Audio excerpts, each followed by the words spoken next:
he's using to listen in on. Tonight, the Monarchs, under head coach Danny Sullivan, play their annual Friday Night Lights home game against the visitors from Mountain View, the St. Francis Lancers, under head coach Greg Calcagno. We extend a warm welcome to all the Lancer players, coaches, staff, and fans and parents, and all of you joining us tonight. Glad you're here. Thank you. Welcome. Input 2. Let's put in input 1. Where is input 1? And in just a few moments, the captains for both teams will meet with the officials for the coin toss. And then we'll have a very special prayer, and we'll have the national anthem. All that pregame stuff coming up right now.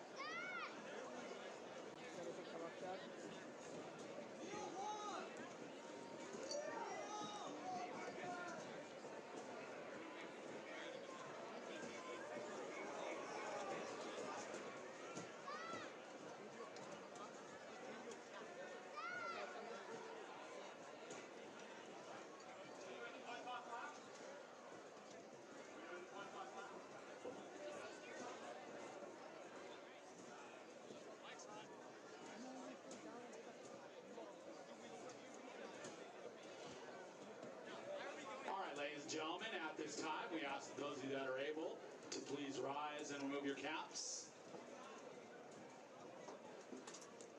First, in the spirit of values shared by both schools and all our West Catholic schools, we will continue our pregame with a prayer.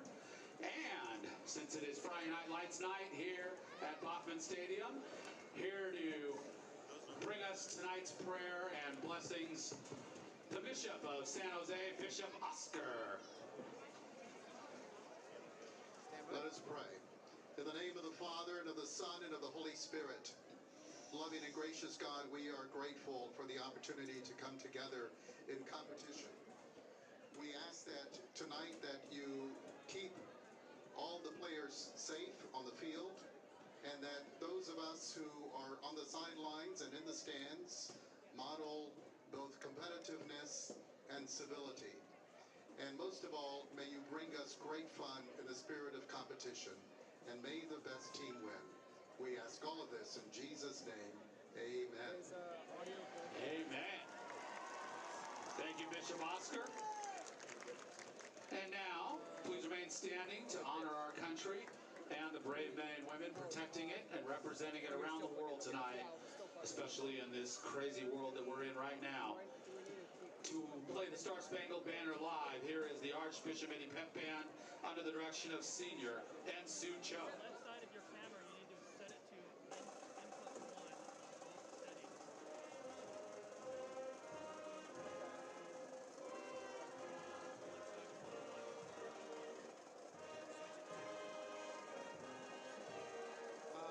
Input 1 on, so it's online on both.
in just a few moments. Our coin toss will happen, and then kickoff. Tonight's captains for your Monarchs. Number 4, Lazaro Farage Washington. Number 6, Billy Hutton. Number 7, Jonah Croning. And number 87, Owen Harrington. For the Lancers, number 2, Kingston Keana Aina. Number 4, Jackson Cahoon. Number 12, Aaron Knapp. When he talks, do you see the meters? Jordan on the screen. You see meters on your screen when he does.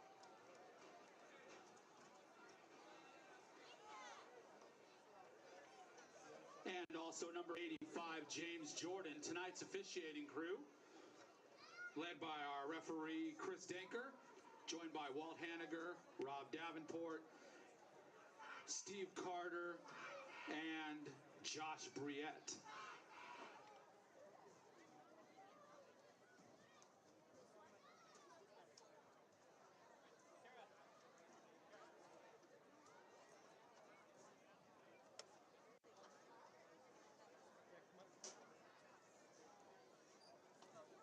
St. Francis won the toss and deferred. The Monarchs will receive the opening kickoff. The Lancers will kick off from the scoreboard end of the stadium. And once again, if you need any food or drink during the game, remember that Mio Vicino is open in the east corner by the sheds. In the west corner by the pool, our regular concession stand with our friendly staff over there. In the Fiend Gymnasium is the Epicurean barbecue dinners, hot dogs, hamburgers, cheeseburgers, etc. And the Lion's Den is still open in the main plaza for a little bit, maybe another 20 to 30 minutes if you want any merchandise. While we're experiencing technical difficulties, we're good? Okay. But we're not live yet, right? He's listening in the other end. Okay. Perfect. Okay, yeah. And then when we're done with this, I'll go back into there, yeah? It's working now. Let's leave it for now. Perfect. Perfect. Yeah, that's fine.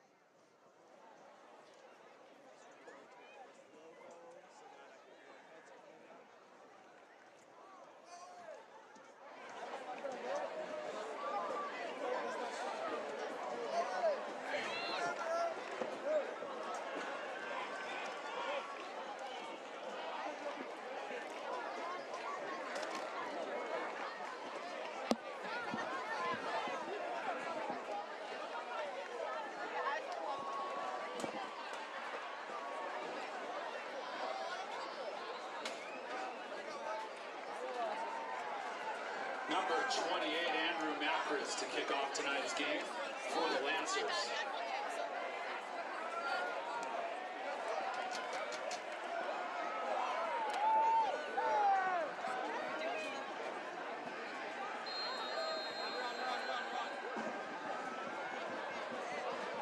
And Macris has the ball on the tee, and we're underway here at Bothman Stadium, Father Jack Russey Field, the annual night game. And a touchback to start the game for Andrew Macris. First and 10 Monarchs at their own 20. And Macris's kick sails out of the end zone.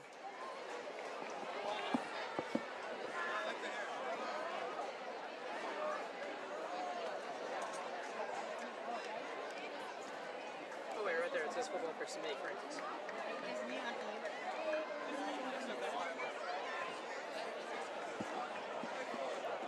Number 7, Jonah Croning, starting the game for the Monarchs at quarterback tonight. Well, welcome on board, everybody. A few technical difficulties early on, but we seem to have gotten that sorted out. And we want to welcome you to Robert Bothman Stadium, Father Jack Russey Field, for the annual night game here at Archbishop Mitty High School. The one time a year that we get a home game at home here on the campus of Archbishop Mitty High School. It's AMHS Live. We're on the air. JT Hanley here with you. Aunt Badani next door, who will be joining me tonight up here in the makeshift booth on the gantry in the main stand. And just like that, a huge effort, a second effort by number 6, Billy Hutton. And Hutton picks up a huge second effort, first down.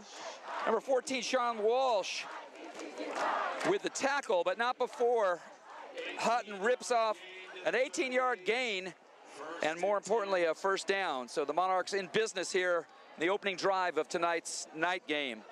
We talked about this, JT, using the pass as the extension of the run. A quick screen out to the left side, and he's able to get a big gain.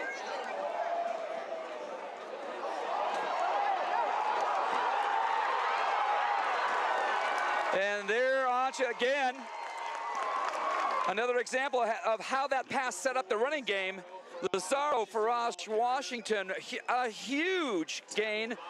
Again, second effort in display there, as with Hutton on that first play. 29-yard rumble to the 33-yard line of the Lancers. Spread the defense out with the last play. They're able to hand off First and 10. And that'll bring up a 1st and 10 on the Lancer 33-yard line. Croning with the keeper, rumbles forward, and that's good enough for another first down. And the Monarchs are ripping off huge swaths of yardage on this opening drive. And clearly, AB, they have come to play tonight against a red-hot Lancer team. Those first 3 plays all resulting in first downs, and it looks like that one just came up just a few inches short, so it'll be a second and less than 1. Second and 1, you have a mobile quarterback here. We haven't seen the last few games go through. We see some sort of it's a sneak. first down. Or are we going to get to the 23. And after a second look, the referees have given Mitty the first down, and so Jonah operating from the shotgun again with Lazaro in the backfield. He hands off to Lazaro, who sweeps up. There's a flag in the backfield. That usually indicates Washington, the ball carrier. some kind of hold. On the play. Yeah, these Francis D linemen are just huge. You see these handoffs, these plays going towards the edge, just trying to run away from these big DTs, but they're trying to create a gap for his guy. There's a clear hold. And that's something that we're going to see a lot of tonight. Coach Danny Sullivan, Coach Fred Collotto discussing mixing up the plays tonight. Running between the tackles is going to be a challenge for the Monarchs tonight, so trying to break outside to get the edge, and that time a holding penalty, the first miscue of the evening, and that tacks on a negative 10 yards. It'll bring up a 1st and 20 with the ball back at the 33-yard line. The Monarchs really want to avoid these situations, trying to gain chunk plays over here. Now Francis can do what they like to do, play back and just let their defensive line come after. Play action with a little flare pass out into the flat. That pass complete to Caden Kelly. And good for maybe a yard. Jonah Croning's pass complete to 17, Caden Kelly. And then bring up a 2nd and 19. This one's against the Lancers for a personal foul. And another penalty. This time it's going to be marched off against St. Francis, and that personal foul is going to get back 15 of those yards that the Monarchs lost. It'll bring up a 2nd and 5, and the ball now spotted on the, make it the St. Francis 18-yard line.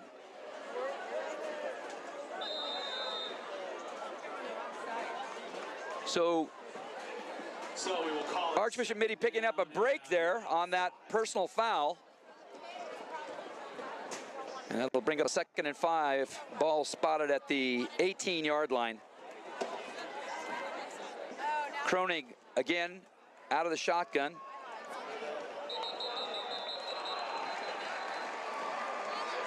Flag down, no play. And it looks like we're going to get our 3rd consecutive penalty, and now the Monarchs are going to march back 5 yards. A false start against Archbishop Mitty.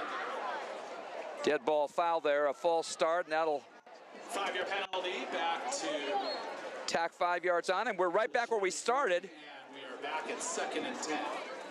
2nd and 10 at the 23-yard line of the Lancers. All 3 plays ended up just evening out.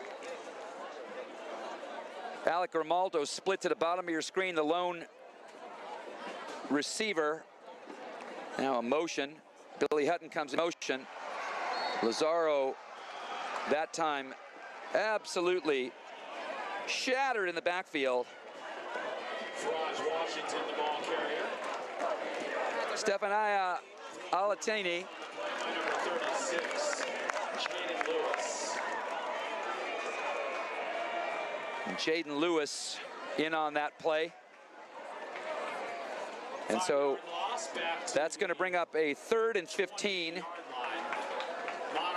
The ball now marked at the St. Francis 28-yard line. 3rd and 15, don't expect the Knights to get too near with the blitz. I imagine they're just going to drop back unless they rush too hard. Jonah drops back to pass. He's got a receiver wide open, but there's going to be a holding call on this. An excellent throw and catch between Croning and Caden Kelly, but this one's going to get chalked off. Self-inflicted wounds again. That's what the 3rd penalty on the drive. And after last week, when so many things went wrong, you hate to see this sort of start where we have a lot of offensive momentum, but end up shooting ourselves in the foot here. Yeah, AB, last week up at Valley Christian, the offense moved the ball fairly well, but penalties and turnovers really put paid to a lot of good work by the offense. And once again, 10 yards of negative yardage here. And that sets up exactly the situation that they don't want, a 3rd and long. 3rd and 20. Realistically, they need at the very least another 10 yards to even get in field goal range. So this time Grimaldo and Billy Hutton split to the right, bottom of your screen. And the referees want to talk this one over for a moment.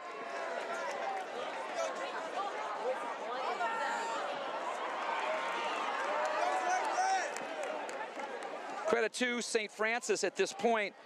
After 3 big gains by the Monarchs initially, the defense has stiffened up. And between that and the penalties, has slowed this drive down to a crawl at this point. So Jonah and the offense now looking at a 3rd and 20 from the 33-yard line. Play action, Croning with the keeper, and he is met and brought down behind the line. Yeah, they were all over that. Croning got the option. They try one of those.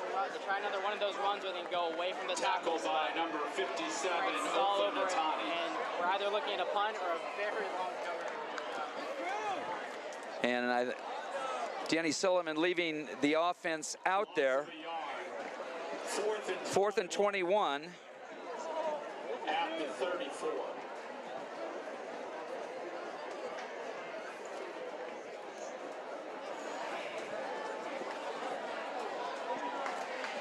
So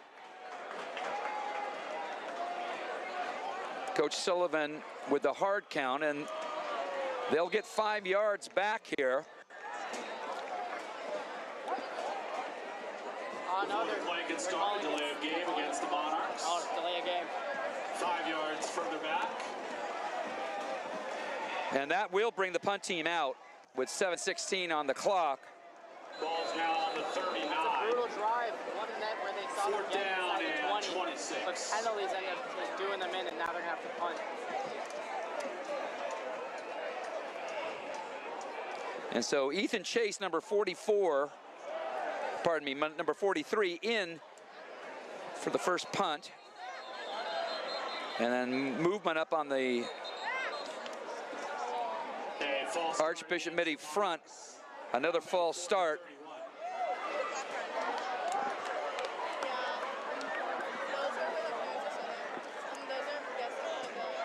And that'll tack on an additional 5 yards.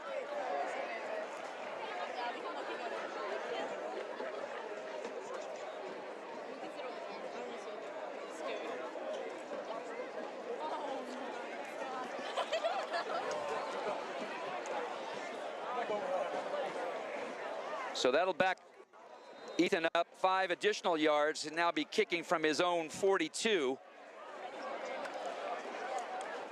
Feels the snap well, gets away the kick. It's a high hanger, end over end. takes a favorable bounce.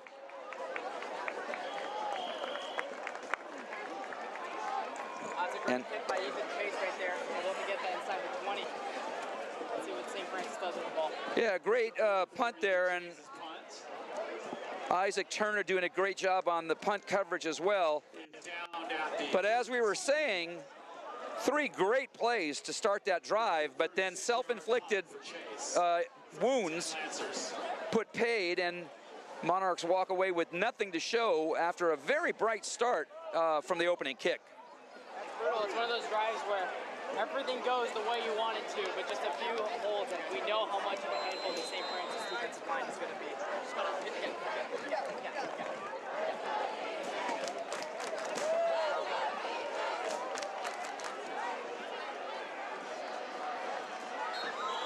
And that'll give us our first look at the Lancers feature back number 2, senior Kingston Keana Ainu, recognized as one of the top running backs in the state.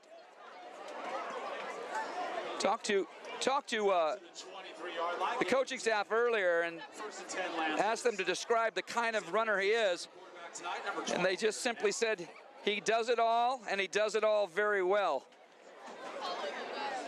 Kingston's one heck of a back. It's going to be really hard for the Monarchs to get him down, averaging around 150 yards a game from St. Francis. Motion by the tight end, play action. And St. Francis looking long. They've got a receiver. Oh, and that ball was almost picked off. A great job. Marquise Marshall on the deep coverage. Read that play very well and almost came away with the pick. And had Marshall not made that play, that could have been a huge gain for the Lancers. He completely burned him on the post. He had him, but I know the crowd is chanting go, but that's one amazing play by Marquise Marshall, able to get in there and bat that away. And really, he saves a touchdown on that. So Aaron Knapp airing out that first pass of the evening and just missing it. And that'll bring up a 2nd and 10 from the 23-yard line. And there he is, that man, number 2.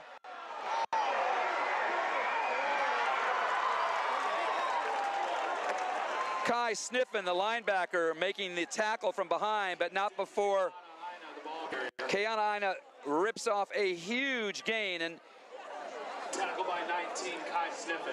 AB, you saw a lot of what we talked about there: shiftiness, speed, power, and the ability to turn a short run into a very long gain. Yeah, there's no way we're going to be able to get him down in the first down. We're going to need to rally towards Kingston. There's no way that one guy is going to be able to get him down. And by almost getting that deep shot, the defense is able to play. It plays a little back, and St. Francis takes advantage of it right away. Well, that certainly is their bread and butter.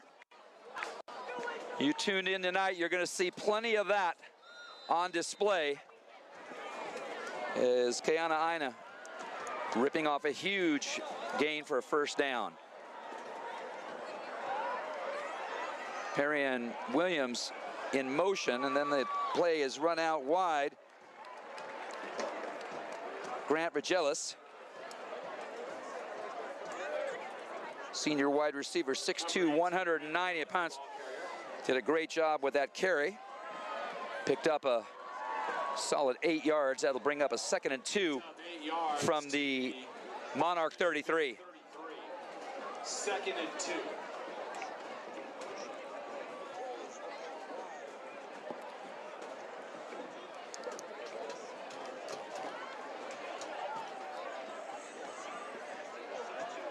2. Two backs in the backfield. Play action. And Knapp pulls it down and gets pushed out of bounds, but not before he picks up another first down. Knapp forced scramble. Not a running QB usually. Run down by Kelly. Franzino, the St. Francis quarterback, doesn't usually run the ball. Only had 2 carries on the year. That one was his 3rd. He was able to see a lane and he just took it. Picked up a first down to the 29. But you certainly can see at this point the impact that this huge offensive line has for this St. Francis Lancer team. both in pass protection and run blocking. They're doing their job so far, and Mitty having to come up with some answers here to try and slow this drive down. Before the play, timeout St. Francis, their first timeout of the half. They have 2 remaining. Greg Calcagno decided that with 4:42 left in the first quarter and this drive moving along, he wants to talk to his charges and make sure everyone's on the same page. And that will give the Monarch coaching staff an opportunity to do the same thing. So kind of a wild start to this game so far. Yeah, you saw the Monarchs get down the field, pretty much everything they could have wanted out of that first drive, but big penalties taking it back in for Francis. You know, they didn't complete that deep shot, but you see the effect it had on the defense. Just unable to really rally to the ball, getting gashed in the run. You're going to need to see adjustments here. These last 5 quarters, this quarter and the last game against Valley, you really see them starting to notice the loss of Zion as they're missing that big body in the middle of the defensive line. As I mentioned, we're at home tonight. A little open air booth for us, and you're going to hear a lot of support and energy and whatnot from the student section. They'll add a little flavor to tonight's broadcast. So after that timeout, Aaron Knapp brings the team back out. Kingston, the lone setback. 2 receivers at the bottom of the screen.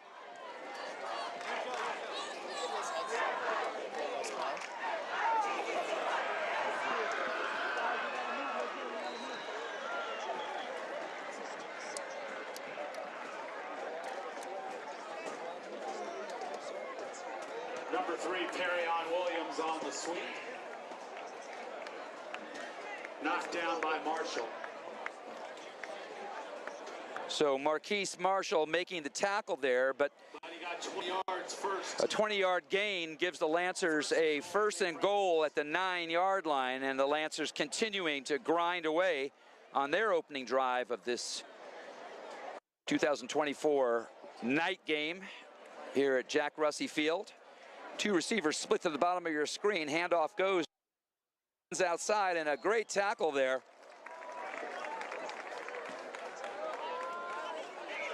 What the Monarchs like to do, they like to have 3 down defensive linemen, and they like to blitz their linebackers coming in from that second level. And right there, it works perfectly. If you're worried about getting through these big offensive linemen, might as well try and blitz the gaps, and that's what they're able to pull off there. Ethan Chase, sophomore linebacker, coming up with a huge individual tackle, and He lost a yard, back to the 10. you don't see a lot of 1v1 tackles on Kingston Keana-Ane, but that time Ethan did an excellent job, and that'll bring up a 2nd and goal, this time from the 10-yard line. Keana-Ane takes the handoff again, and he bursts into the end zone. Touchdown Lancers. And so a long, controlled drive featuring Runs it in from 10 yards. the best running back in the league. And the Lancers are on the board with 3:23 left to go here in the first quarter. That's kind of brutal. I mean, Monarchs did all they could there. They had 11 guys in the box. They knew exactly what was coming. Press coverage on the outside, and they just couldn't stop it. Kingston Keana, another big run from him. His Francis offensive line gets him nearly untouched. And St. Francis going for a little trickery at trying on the 2-point conversion. There is a flag on the near sideline. May have had some movement before the snap. And Number 11, Joey Paulson on the 2-point try. the Monarchs stopping number 11, Joey Paulson, on that. And that's Start against the Lancers. That's exactly what we had, a false start. The Monarchs decline the penalty. will wave that one off, and so 3:23 to go. Quarter number 1.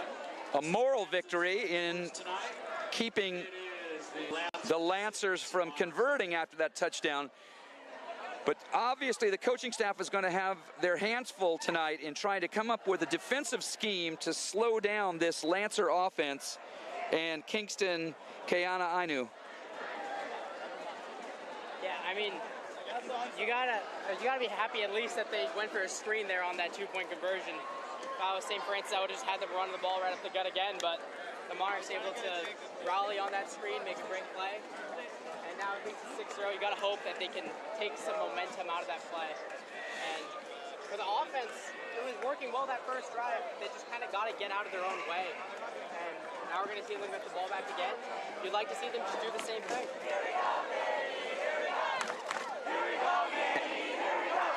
Number 28, Andrew Macris will be out, his second kickoff of the evening. Back to receive it is number 6, Billy Hutton. Number 24, Alex Grimaldo.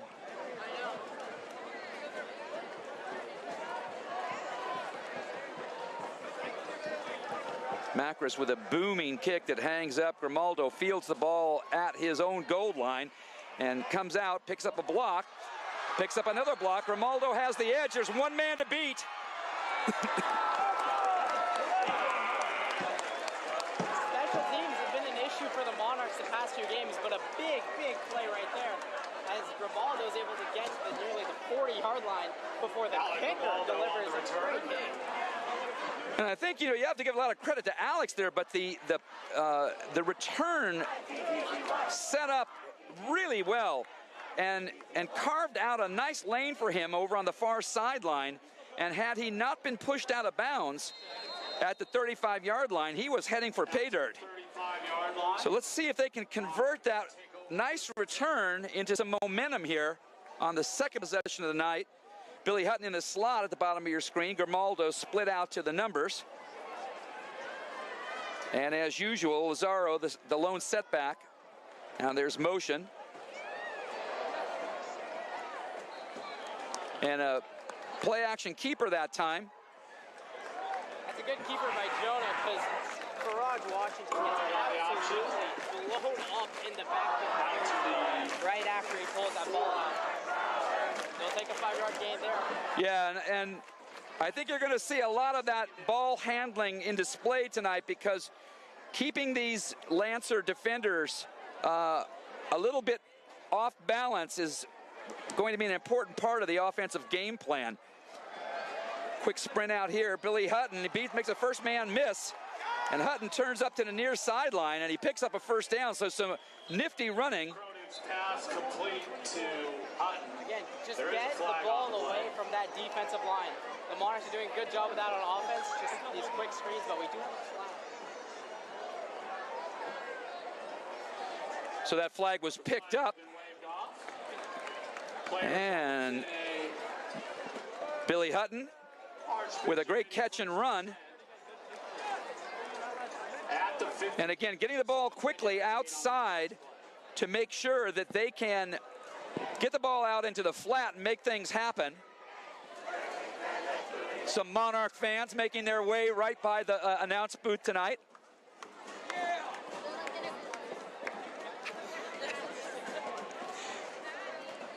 Now three receivers split to the top of your screen. Croning steps back, fires wide. Oh, and unfortunate there. Grimaldo, the intended receiver, and Alec laid out for that one, but just a little bit too far out of his reach, and that'll bring up a 2nd and 10. Would have been a great catch. I'd like to see Jonah throw that ball against this Francis team. You're going to need to get these. You need to chunk down the field, get 5-10-yard gains against St. Francis. Against St. Francis, you're going to need these chunk plays, these 5-10-yard gains, able to get down the field, and because you just can't let them get in there. You can't let St. Francis get comfortable. That's a great pickup there, AB. That not looking for home run balls, but just picking up chunks of yardage and keeping the sticks moving. Delayed handoff to Lazaro, and Lazaro stays on his feet. Some nifty footwork, and he is still rumbling forward. What a play by Lazaro. And a late flag coming into that pile, and that generally indicates some late hit or some afters, and we'll have to wait to see who that's going to be on. That was just a perfectly blocked run. It's a counter run to the left, and he just has nothing but green grass. Unfortunately, his foot gets caught on the logo, and he's able to miraculously get out of it and get a good game. And a personal foul is going to tack on 15 more yards, and we saw this in around the same space on the field in that first drive where the Lancers gave away a yardage. Let's see if the Monarchs can execute this time and not hand that yardage back. With that penalty, the ball is now placed on the St. Francis 21-yard line. And so two really well-crafted plays.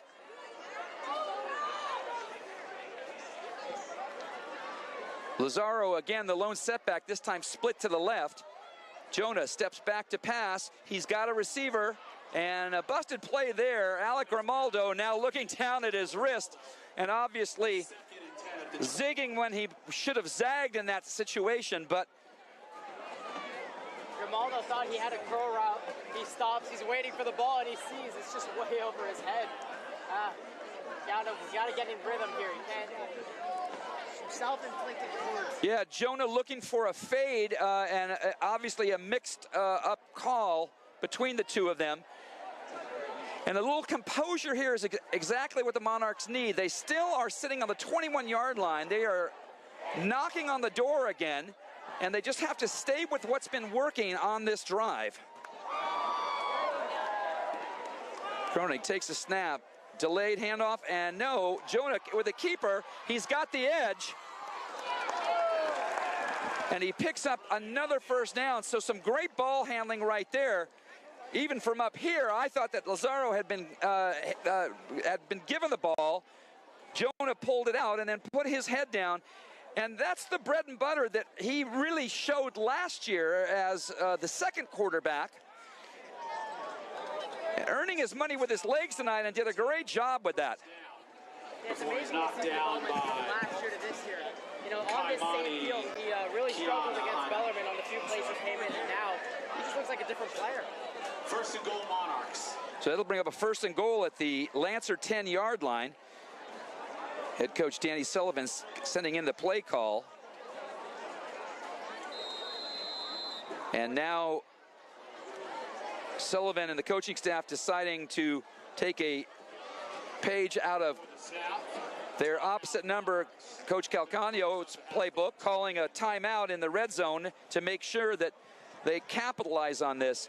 But this is a good response to what happened in the opening drive and then the touchdown that the Lancers then tacked onto the board. Yeah, absolutely. And going back to that Jonah Reed for a second, I think it's pretty rare to see all three linebackers bite on the run. It is an amazing run fake there, and Jonah just able to get that 10-yard gain. And again, building on the momentum of the first drive, all the Monarchs had to do was get out of their own way. We saw this against Valley Christian too. If we don't turn the ball over and you don't get these unenforced penalties, this offense can move really well. Yeah, some really good execution so far, and one of the things of note is that the big tight end, number 87, Owen Harrington, has not had his number called yet, and so we might see something here down in the red zone. Harrington running out with the rest of the team right now, number 87, and he's down. Following the timeout, first and goal, Monarchs. In the near slot on the right side of the screen. Love to see a shot to win if he's on safety. Lancers showing blitz. Jonah again with the keeper, puts his head down, and he rumbles forward for about 4 yards. And there is going to be another personal foul. Now, I have to tell you, AB, I've been watching closely. That's the second time on the far sideline that the Lancers have shown a lack of discipline after the tackle off the sideline, and that could end up costing them dearly. Referees were really told this year to clamp down on that. We certainly don't want to see anybody sent out of this game, but that's the second time in less than a quarter that there have been some afters, and Greg Calcagno and his staff are going to need to get the boys back on the same page because they just handed the Monarchs another 4 downs. It's really easy to spiral once you get the first two. You need second guess yourself. Coach got to reel these guys back in. So after half the distance to the goal, the ball now placed on the 4-yard line. Take the ball to 4. So that'll be a second and goal from the 4-yard line. wonder if now we can see that shot to Owen we were talking about before. Harrington again in the near slot to the right-hand side, bottom of your screen. Billy Hutton split there.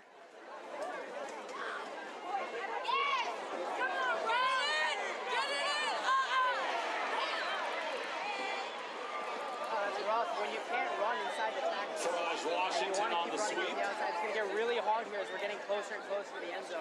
And that's a big negative play they saw. Tackle by number 6, Trevor Dahl. Right around 5 yards, they're going to set up a really hard third down here. And that tackle actually made from behind, so the pursuit of the Lancers, even when the Monarchs have managed to get the edge a couple times, the backside pursuit has been very impressive by this St. Francis defense. Oh, and motion on the line. That time, Santiago Hardesty jumping. And so 5 more yards in the wrong direction. Monarchs have set up what was a pretty simple second and goal from the 3-yard line into this monstrous 3rd and 12 that it's going to be really, really hard to get. Third down and goal. So one has to wonder if Danny Sullivan is looking at this as being in 4-down territory even this early in the game. Now they're looking at a 3rd and goal from the 12-yard line. Monarchs again with 2 receivers. And a great pass by Jonah. Marquise Marshall with an excellent slant run. Got inside the cornerback. 3 receivers to the left had drawn the free safety over, and Jonah zinged that ball in with a lot of mustard, and just like that, it's 6-6 with 20.9 seconds left in the first quarter. That's just a perfect throw. Puts it right on his inside shoulder. It's an absolute rocket, and Marquise Marshall who had a big play on that first drive to stop the big touchdown over the middle. Comes up with a big play on offense. Number 54, Chase Graff, out for the point after. Snap plays, the kick is up, and it is good. And with 20.9 seconds left in the first quarter, the Monarchs are now leading the visiting Lancers by a score of 7-6. Archbishop at 7. Yeah, we'll see St. if that point Francis comes to play later, but St. Francis That's right, to go number for 7.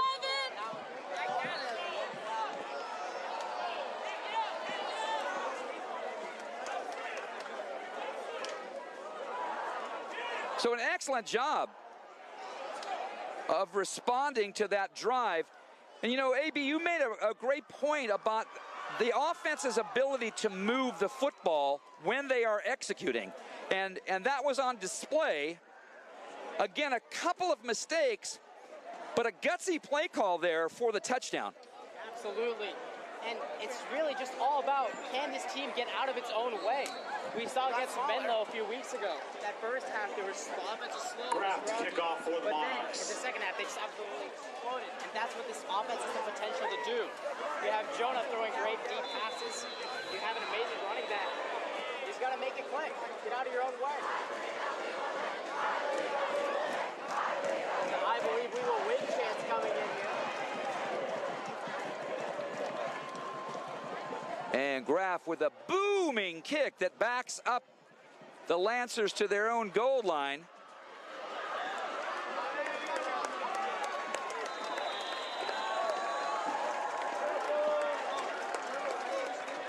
Loa Te'eli was the returner there and met by a crowd of Number 11, Joey Paulson. black uniformed Monarchs.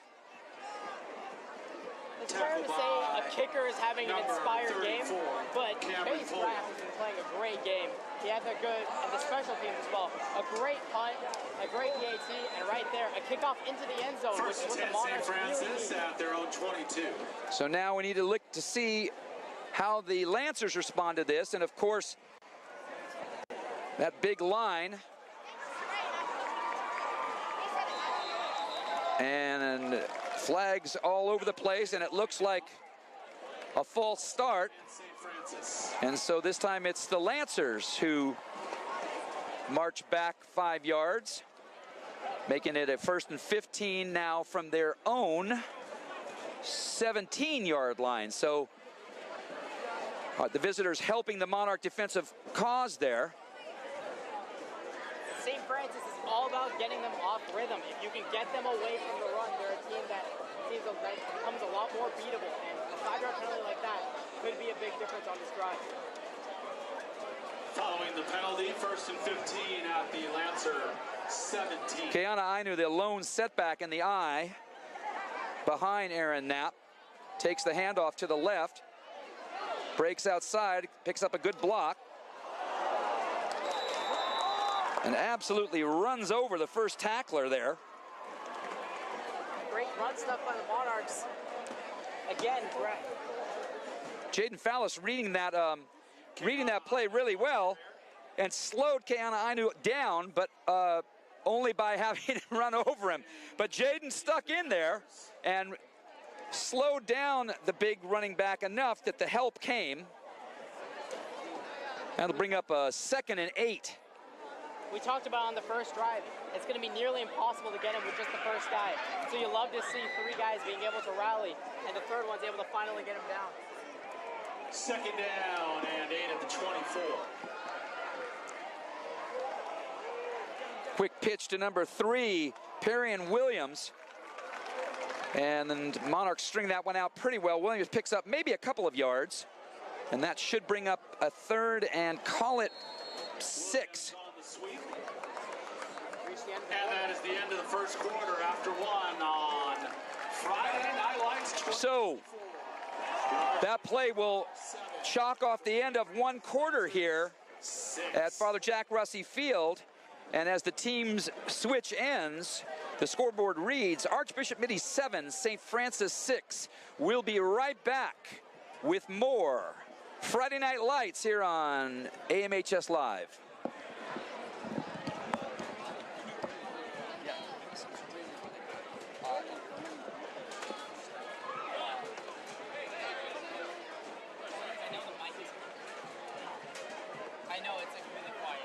I'm getting a bunch of texts from everyone. They're saying the mic's really quiet. Okay, so that's why they pulled it down. Are they still texting you? Yeah. Can we talk for a minute? Yeah. The Monarchs up 7-6 here as we're going to start the second quarter in just a few minutes. So the Monarchs walking back out.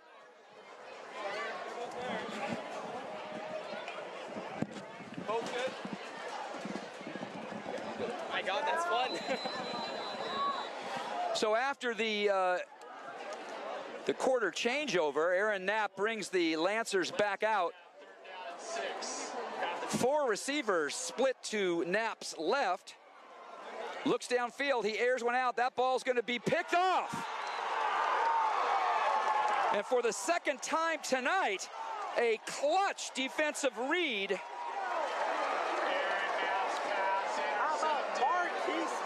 Again, he comes up with a big play in the first defensive sequence, the touchdown, and again, he reads the post route. He's been watching post routes on film this week, and he comes up with a big interception.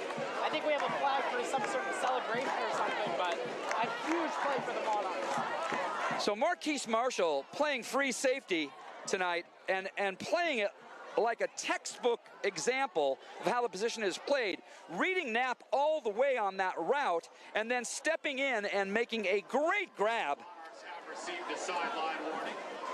And so that flag was for a sideline warning. The Monarchs obviously a little enthusiastic after that pick, maybe a little bit too much so. And so the coaching staff are having a word with the boys to make sure they stay in the box. But in the meantime, the offense is back out. 2 receivers split to the left, low side of the screen. Billy Hutton in the slot. Lazaro Farash Washington, the lone setback, this time split to the right. Jonah Croning takes the snap. Looking downfield, he airs one out. That time looking for Caden Kelly here on the near sideline. That ball sailed long. And Kelly was the only person that was going to get that ball if anybody got to it at all. You like the deep shot there by Cronin, but I wish he'd able to turn his head just a little bit. He had Hutton on a linebacker running down the middle of the field, and it's just hard to see that out over here, especially in this. But that back play, it pushes the Francis defense back, it forces them to stay on their toes, and it's going to allow them to run the ball better against St. Francis. Kelly stays here at the bottom of your screen. 3 receivers here to the left, 1 receiver split to the right. Delayed handoff, and again, great ball handling, and Jonah breaks a big one down the near sideline. Eventually pushed out by Quentin Robinson, but not before he gets a huge quarterback option keeper breaking into St. Francis territory and picking up another first down. Yeah, great blocks there too. You had Hutton throw him a great one and see running down the left that allows him to get back inside and get another 10 yards. At the St. Francis big 42. play. And again, you're starting to get these bigger chunk plays against Francis, forcing him to play back. And it's going to start opening up everything else. A great job by the Monarchs so far. And you got to get a lot of credit to Lazaro on that play as well, really selling the handoff. He attracted the attention of the blitzing linebacker and really sold the handoff, and that opened the hole for Jonah to scamper to his left and pick up that huge chunk of yardage. The Monarchs now calling their second timeout of the half. That'll leave 1 in Coach Sullivan's pocket with 11:37 left before the half.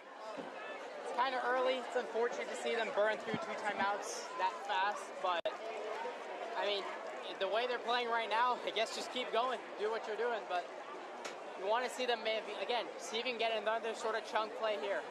A lot of these Jonah keepers, the passes, this should start to open up the run for Lazaro. Yeah, that's a great call, AB. You'd mentioned a couple times already earlier this evening that keeping these Lancers off balance defensively where they can't tee off on either the running game or in passing situations put Jonah under a lot of undue pressure. And so far, the play calling from upstairs has been outstanding. And I think Danny Sullivan at this point just wants to make sure that with 1st and 10 at the 42, that everybody knows their job and that they continue executing. Clean execution, really important here. 3 receivers. Delayed handoff goes to Lazaro. Francis starting to get a little bit more aggressive. You saw a 5th guy in the line, a linebacker lined up towards the left. Monarchs trying to go against it, hand it off to the right, but just a good play by these Francis linebackers. And again, you're starting to see Francis break a little bit of their rhythm. Well, for Mitty tonight, this is a chess game. A guessing game with their counterparts across the field to try to outthink and out-scheme them. And so far, the Monarchs doing a pretty good job. Lazaro splits now to the left. Jonah takes another quarterback keeper. He gets outside on the edge and dives forward and just short of the first down. That'll bring up a 3rd and about 1. And watching from home, you may be able to see that red line on the field. That's a lacrosse marker. That also is the first down line. Stop by number 4, Jackson. These quarterback keepers have really worked well for the Monarchs. So focused in on Lazaro with these last few games he's been having, and it's opening it up. We're coming out here in the Wildcat. 3rd down and 3. Lazaro taking that snap, rumbles forward, stays on his feet, and he'll get that first down. So a little Wildcat play call. Great eyes on that, AB. And they needed to get 3 yards. They got 3.5, and he's got enough for that'll move the sticks. It also keeps the clock running. 2 1st and 10 Monarchs. And that ball control and clock management is also a big part of Danny Sullivan's game plan for the home team tonight. Just keep the ball out of Francis's hands. You love seeing the fact that they got a turnover. St. Francis's hands. You love seeing the fact that they got a turnover. Now just don't try and give them any momentum back. Lazaro split to the right. Lancer showing blitz. Quick pop pass out to Caden Kelly.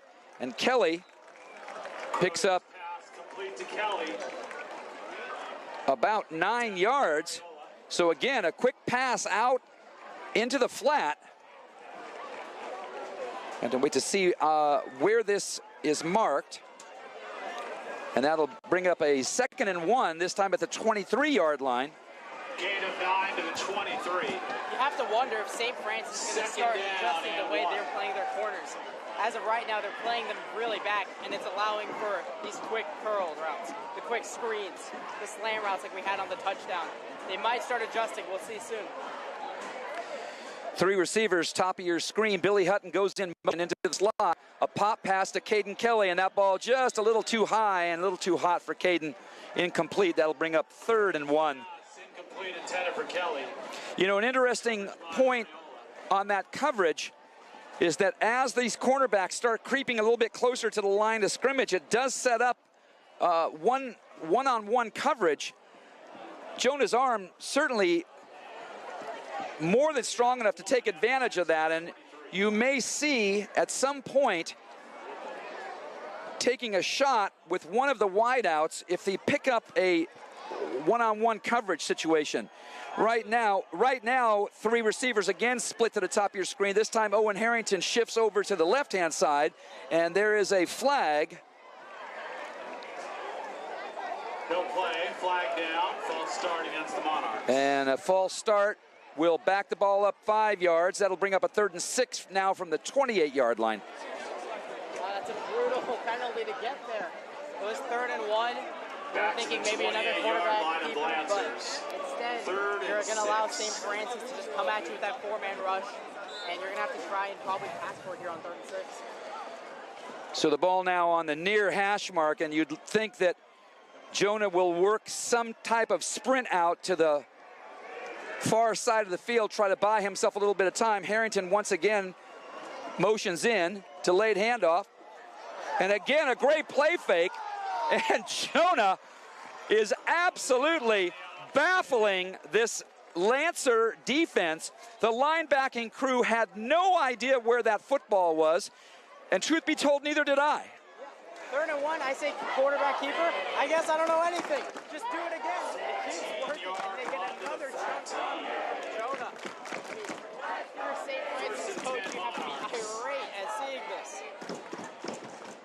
Yeah, most of these tackles on Jonah's keepers are being made by players in the defensive secondary. The linebackers have not played much of a part for the Lancers tonight. And that now brings up a 1st and 10 from the Lancer 14. Harrington goes in motion again, left to right. Handoff to Lazaro, gets the edge, turns upfield. And just like that, another Monarch touchdown. Great blocking that time by the line. And Owen Harrington absolutely froze the outside linebacker. Just the vision there from Lazaro to see the cutback lane. We were talking about you can't run through the tackles. So they run another outside handoff, and he's able to cut that back just at the perfect time. And he has a red carpet laid out for him as he's able to just kind of dance his way into the end zone. That brings Chase Graff and the PAT team back out to the field. Graff on for the point after attempt.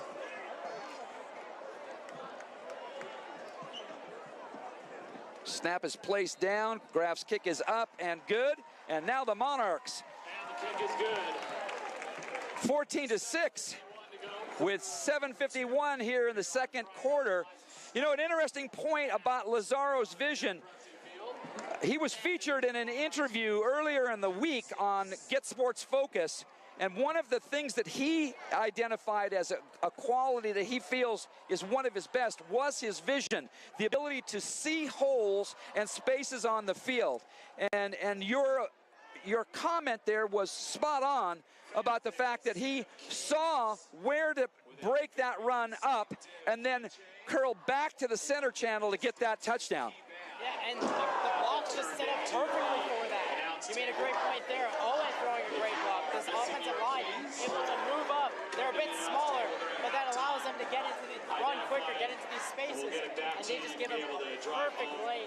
And again, all the credit in the world to Lazaro, just finding that gap and turning on the Jets. And you got to give him credit as well because he's been hit hard behind the line several times and tackled for loss. But he has put all of that behind him and is in the moment there with some excellent stuff. So Chase Graff out for his second kickoff of the evening. 2 men deep, and Graff with a booming kick nearly out of the back of the end zone. And to your comment earlier, Graff making a case for himself to be the MVP of tonight's game. An excellent kickoff there, and that will push the Lancers back to start on their own 20-yard line. I mean, I don't want to jinx it, but as of right now, Chase Graff might deserve himself a game ball. Just the ability to kick the ball through the back of the end zone. It alleviates so much of the pressure on special teams. And again, just perfect. After that 6-0, after going down 6-0, messing up that first drive, just the response from the Monarchs here has been absolutely brilliant. Kiana Una takes the handoff, rumbles forward, and picks up a decent chunk on first down. Kiana Ina, the ball carrier, tripped up by 64, Matt Corbell. Make that about 4 yards and bring up a 2nd and 6 this time from the 24-yard lines. Matt Corbell with the tackle. 4-yard rush. 2nd down and 6 at the 24.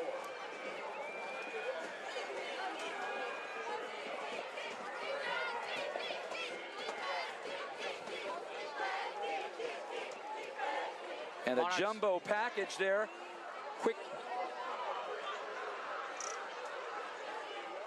Quick flanker screen. And the Monarchs sniffed that out, but not before. Aaron Knapp's pass complete to Williams. The Monarchs quickly, as I was about to mention, the Monarchs putting 9 in the box on that time, and they quickly get punished for it with that quick flank screen out to the left. And 15 yards. It's gonna be really hard to stop Kiana Ayana, but putting 9 in the box and letting them get that ball to the outside is not gonna be the best way to go about it. And certainly Perrion Williams showed his speed out there is something to be respected as well. And they go to him again. And Williams this time met behind the line, second effort, but nothing going that time. And there is a flag. And this may be targeting. Tackle by number 5. That'd be brutal because it was a great play. You love seeing the Monarchs able to rally to the screen there, but we'll see what this flag is.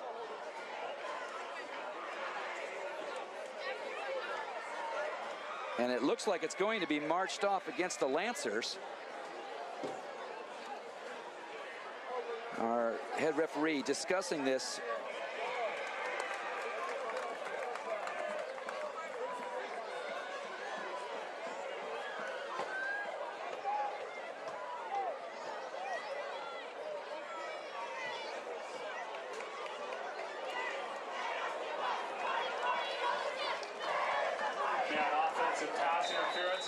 So that was an offensive pass interference.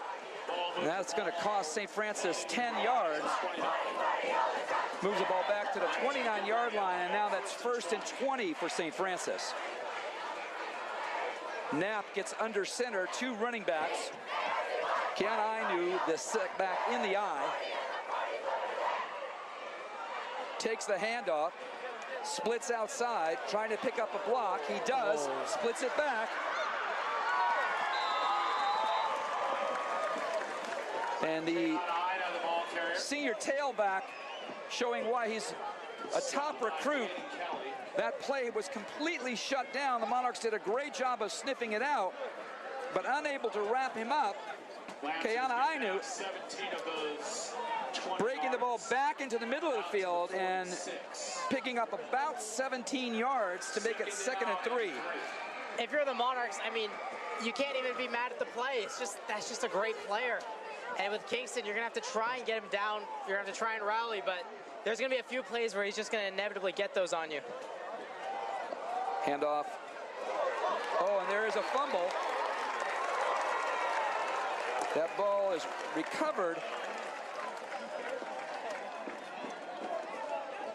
To Ilea. was the setback that time, giving Kingston a break at tailback, and he was met deep behind the line, and that pushes the Lancers back and brings up a 3rd and 7. And you'd have to say at this point in the game, this is a pretty big 3rd down for St. Francis. Absolutely. If Francis has to punt the ball here, if St. Francis punts the ball, you risk giving the Monarchs back the ball with a chance to score. And again, St. Francis needs to be able to run the ball. And you can't do that down 2 scores. Kiana Ainu absolutely made that play happen. Knapp was put under huge pressure, was able just to get the pass off. The ball was sailed far too high, but Kiana Ainu able to tip the ball to himself, and then once he had it in open field, you know the rest of the story. I mean, he's just showing why he's the best player on the, he's the best player on the field. Kingston, just every single time St. Francis needs a big play, the ball ends up in his hands somehow, and just an amazing catch and showing off the speed and the burst on that play. Perrion Williams, the lone receiver to the bottom of your screen. 2 running backs, handoff goes to Kingston. He rumbles forward and again breaks off a big run.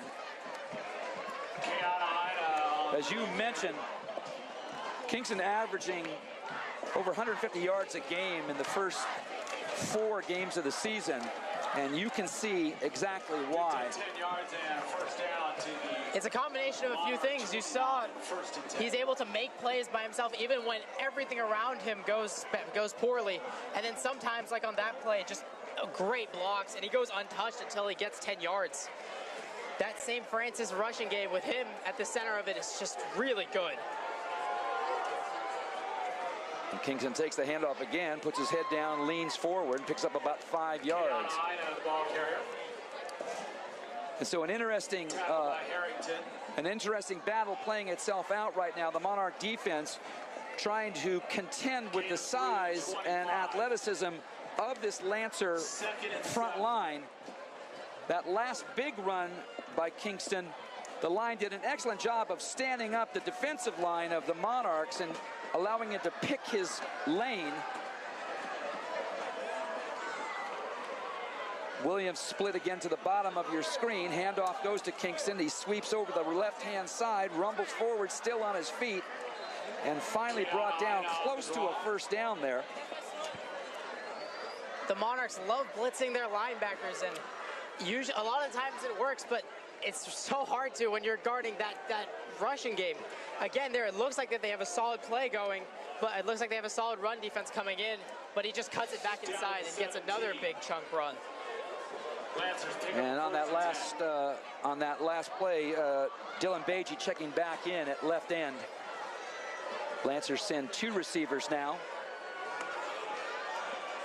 Williams and Grant Ugelis here on the left. Kingston springing forward.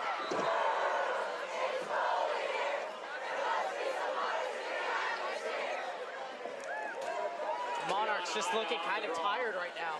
Every time he's able to surge and get at the very least 5 or 6 yards, and the Monarchs need a big play right now. gain of 7 to the 10. 2nd down and 3. Monarchs trying to change up that 3-man front a little bit and show some different looks, bringing a couple of the DBs, but so far no answer on this drive. Knapp under center.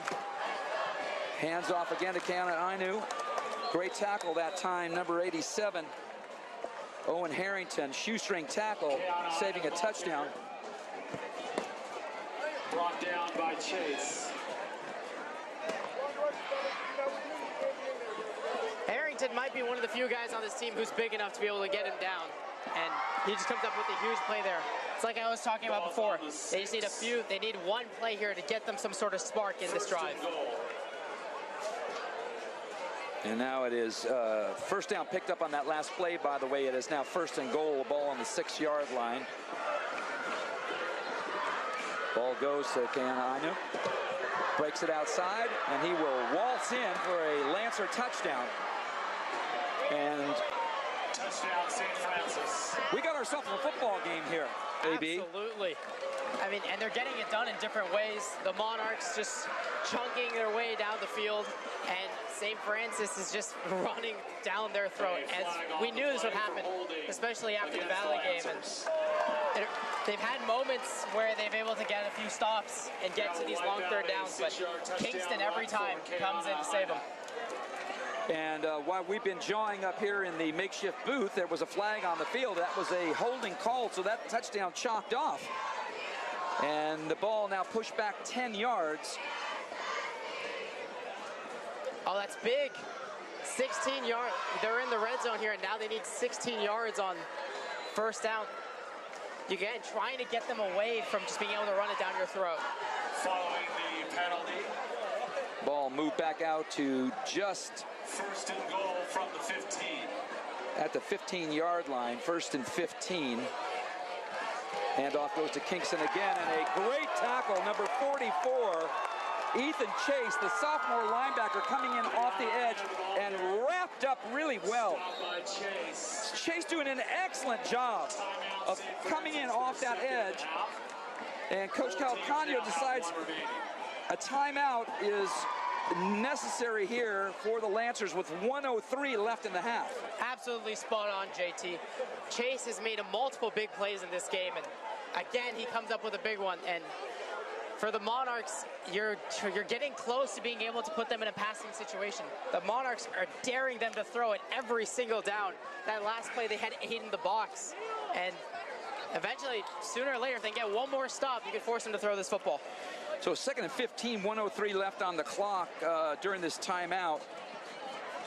And the defensive coordinator, Ben Caputo, for the Monarchs, out there talking to the team, making sure that everybody is locked in on the responsibilities.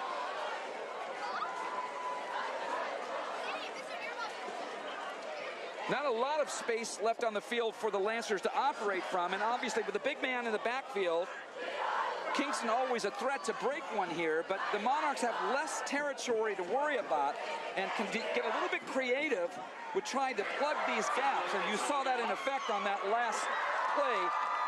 Ethan coming in off the edge, making a great individual tackle there. Absolutely. This is one of the biggest plays of the game so far. One stop here, if you can hold them to 5 or less yards, you can realistically get them to pass this football on third down. Quentin Robinson, the other setback in front of Kingston. Play fake. Knapp rolls out. He's looking. Rolls again, rolls again, rolls again. He's looking into the end zone. Nothing there. Great job by the secondary that time, staying with their coverage, and Knapp had to sail that ball out of the end zone, and that brings up a 3rd and 15. 3rd and 15, and like we said, tendency breakers. That's what that first down play accomplishes. That's what that hold does. It gets them out of their comfort zone. And you can see here, they're trying to pass the ball, and it just didn't look great.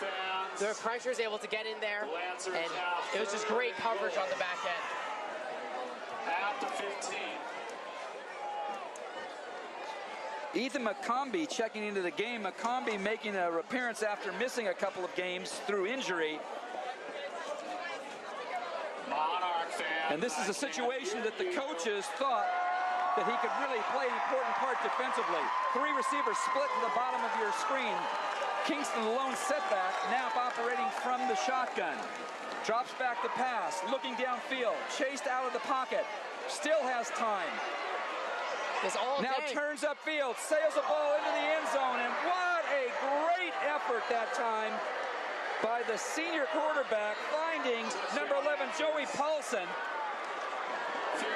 That's St. Francis offensive. But there is a flag down again, and again there is a flag against the Lancers. And this will, for the 2nd time on this drive, chalk off a touchdown. As a general rule, if a quarterback has more than 7 seconds in the pocket, there's got to be a holding penalty somewhere, and the refs see it. And what was an amazing play is going to get called back, and now we're looking at 3rd and 25. And what was before a 1st down and 6 on goal to go. Number 3, Lucas Gallagher, senior linebacker, checks in on a touchdown pass from now a 3rd and 3rd and goal, this time from the 20-yard line. Now at the 20. And so the Monarchs given a reprieve again, and the Lancers are going to try to come up with something here with 42 seconds left in the half. They found the end zone twice on this drive, and both of those scores have been chalked off. Knapp operating from the shotgun. Kingston the lone setback. Knapp drops back to pass. Chased out of the pocket. Chased again. He dumps a ball. Nothing going on. Knapp pirouetting to the backfield. Big play at that time, Ethan McCombie. We talked about his presence on the defensive side of the ball, coming back after injury. Stayed with that and forced Knapp to just dump that ball into the flat for an incomplete. That'll bring up a 4th and goal from the 20-yard line. And out comes Andrew Macris to try and put 3 points on the board and salvage something from this drive. Wow, this is just a great stop there by the Monarchs. And on that 3rd down, after seeing just absolutely no pressure get in, they try blitzing one more guy, and it works. It gets him off balance, and he's just to try and make a play out of nothing. Snap is a little low. Gossett's kick is driven and good. So check that. On that play, it was Hunter Gossett on the field goal attempt, and Gossett with a low line drive, but still puts 3 points on the board. And with 28.1 left, the Monarchs now lead 14-9. St. Francis 9. So you'd have to say, all things considered, the Monarchs walk away from that defensive stand relatively unscathed. Absolutely. And you have to remember where they were at the beginning in that first quarter. Ever since that Francis drive, they've been on a 14-3 run. And they're, even though St. Francis will get the ball back here at half. Curious to see if the Monarchs try and make a drive here, but with no timeouts, they're likely just going to kneel this thing out. Billy Hutton and Alex Grimaldo back to receive for the Monarchs. And now Andrew Macris, the other place kicker, the long kicker, out Macris to kick off. to kick away with just over 28 seconds left in the half.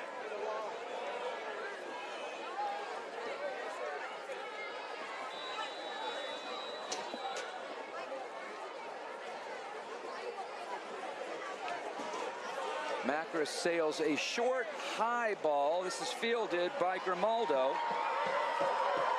Breaks it to the outside and picks up a decent amount of yardage, but St. Francis shut that down at the 15-yard line, and the Monarchs will take over with 22.1 to play until the intermission.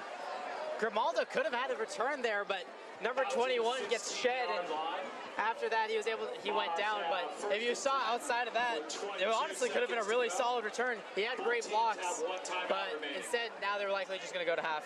Yeah, Eric Bettendorf making a really good tackle there, otherwise that could have been broken for a lot of yardage. And the Monarchs come out in a pretty tight formation, and it looks as though they're content to run out the clock here.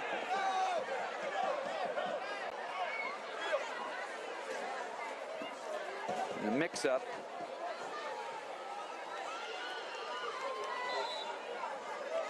Kronig takes a knee. Jonah takes a knee.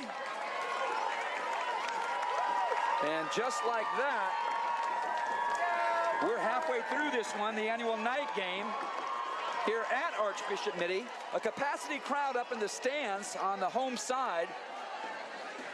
Neon night tonight. Halftime break, your Monarchs 14. And as both teams head for the locker room to talk it over, Coming up, this will be an 18-minute. we'll have our usual halftime entertainment. The Royals almost ready for the field, and we'll have the Archbishop Mitty pep band. 18 total minute halftime. But before that happens, 15 minutes of halftime activities. halfway through, it's Archbishop Mitty 14, St. Francis 9. You're watching AMHS Live, Friday Night Lights. We'll be right back. Grab something to eat or drink during halftime. the east corner of the stadium by the sheds is the Mio Vicino activities over there. They've got food over there in the east corner from Mio Vicino. Over in the west corner by the pool is the regular concession stands. So that is open as well for concession stand food. And in the Fiend, the Epicurean barbecue dinners are still going on. Hamburgers, hot dogs, and cheeseburgers in the Fiend Epicurean here. If you're still looking for some dinner food. Is there anything you want me to improve on? Cadence, plenty of food and drink action, whichever way you go.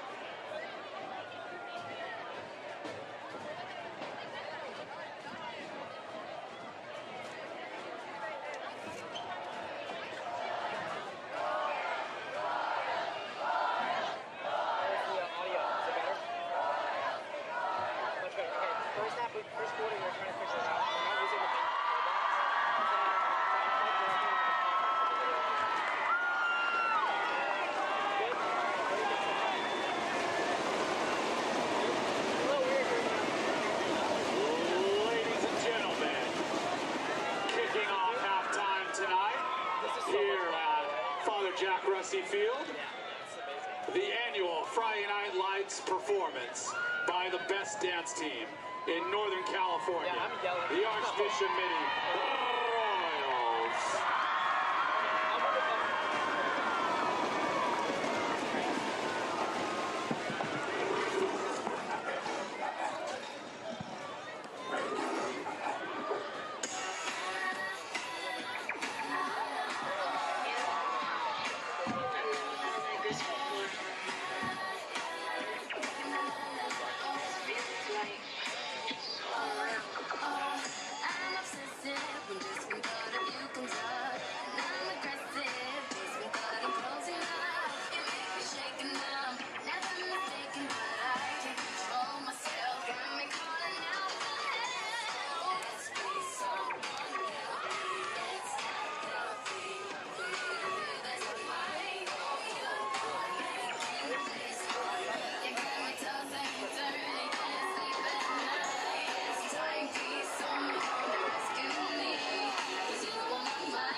We had a 21-point comeback.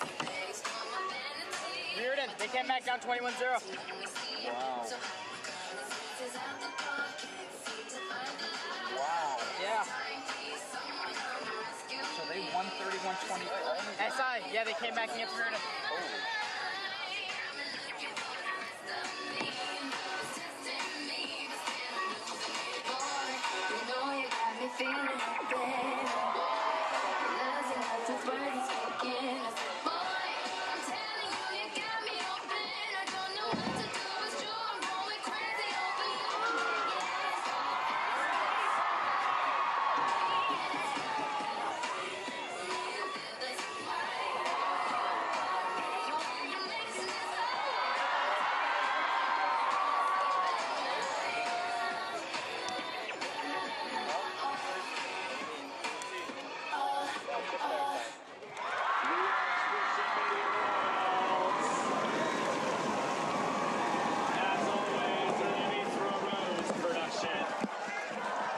Well, how about that? How about those Royals? Neon night here, the student section absolutely packed, enjoying the Royals and that dance performance in front of their home crowd, with the Monarchs leading 14-9 here at halftime, Father Jack Russi Field. There's other football going on around the area, AB. What do you got for us? Some interesting stuff, a real shootout up in the city. Yeah, we had a thriller here as SI down 21-0 to Reardon. Roars back in the second half, and they're able to take it 31-28. SI, with just a strong start to the season. Who said that was it? And also, up in San Jose City College, we have Bellarmine down 0-14 against Valley Christian. So that game up at J.B. Murphy Field, we were checking it out in the pregame because that game started 5 o'clock up in the city, and it looked for all the world that crosstown rivals Reardon were really bringing the wood to the host Wildcats. And you just mentioned up here in the booth that they roared back from being 21 points down, probably one of the biggest comebacks in SI history. Yeah, as I was checking around, we saw the coach get a Gatorade dump. Some of the local media around here is talking about it. We had Bonte Hill talking about the game, and just a huge, huge win for SI against one of their rivals. And that gives the Wildcats 2 wins in consecutive weeks over 2 of the 3 favorites here in the league. So a really good job. Congrats to the Wildcats, and we'll be seeing them in the last game of the year, or last broadcast of the regular season for senior night, but there's a lot of football to be played between here and there. We'll talk about the first half in just a little bit, but right now, let's take a listen to the Archbishop Mitty pep band.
Move it down a touch.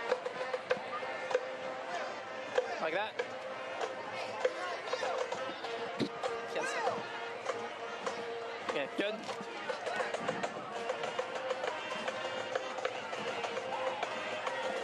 Should we run like a check with the camera guy? No. Okay. It's starting to move. How was it? Good. First quarter. We can barely hear you guys. Yeah, So it got better.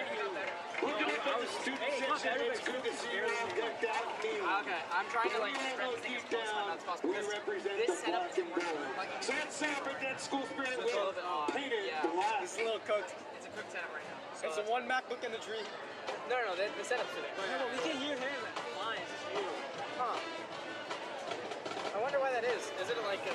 I think you have to project one. I think no, but it's into a mic. It Yeah. should be fine if it's into a mic. No, I'm yelling, dude. But I heard my parents said it's like solid. I can like it's just not super loud. That's the thing. Just saying try and turn it off. Yeah. But they said at least it's clear. Earlier it wasn't clear.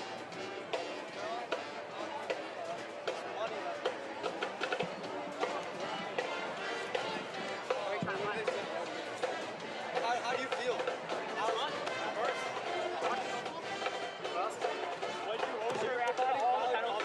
Oh, you got so many fucking penalties. How did that happen? Like, what is happening? In the beginning, it was clear. What? St. Francis D-line's huge. Yeah, I know. So we're trying to- 71 or 57. Like, the only way we can stop them is by holding, basically. Exactly, yeah. So we're trying to we're stuck holding a lot of the time. We're full starting, trying to get I saw your voice, or I heard your voice on the live. good. I'm glad. You ate it up, didn't you? I don't really know how to respond. I feel like that was backhand. That was really backhand. You don't like to bomb me? I'm telling you, Mom.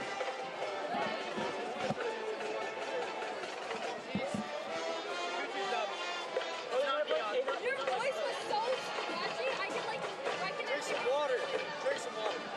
Yeah, I'm yelling, bro. That's not It's almost time to welcome the football team back and cheer them on in this great game.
Well, and as the strains of the fight song ring out here from Father Jack Russey Field, the band leaves, the football team returns.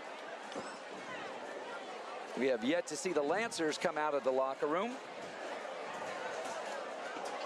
but the fans have certainly not left. Scoreboard tonight. And so the first half of football, The other 6 teams are in action. a quality football game between two very good football teams, and I think that that's probably one of the key talking points of this game. Once again, the Monarchs, take on the Padres tomorrow. predicted by a lot of people to get absolutely blown out in this game, are leading 14-9 Valley Christian 14, Bellarmine as they head into the second half. And you'd have to say that Archbishop Mitty more than holding their own against a very, very good St. Francis team. Absolutely. You know, you lose by 40 points. How do you come out and respond? It says a lot about your team and how the rest of your season is going to go. And for these Monarchs, I think they've responded about as well as they could have. On the road the next 2 weeks, both on Saturday. The interesting thing, AB, as we head into the second half, and you see the Lancers now returning to the field, they have a massive roster, both in terms of physical size, but just the number of kids playing football over at St. Francis. Our squad, by comparison, a smaller team. And so conditioning is likely to play a really big part in the second half of this game. 2 quarters to go. The adjustments that both teams and coaching staffs make going to play a part as well. But it'll be an interesting physical matchup to see how well the Monarchs can stand up to this Archbishop huge College Stadium in Los Altos Hills. Lancer team. They stretched nearly end zone to end zone in their second half warm-up. So we'll see how that plays out in the third quarter, which will get underway in just about 40 seconds here. Yeah, you talked about the size of the roster. Something I found really interesting during pregame research. They have 4 brothers from the same family, and they're all on varsity. The Kiana Ainus, there's 4 of them. Not only is he the star running back, he's got 3 brothers on the team. And the head coach of St. Francis, his father was the head coach of St. Francis. He played here, and he came, and he took over. And St. Francis football is clearly a family-driven thing. And it's all about, you can see just the huge roster size. Every part of St. Francis has something to do with football. And obviously this rivalry stretches back decades here in the WCAL.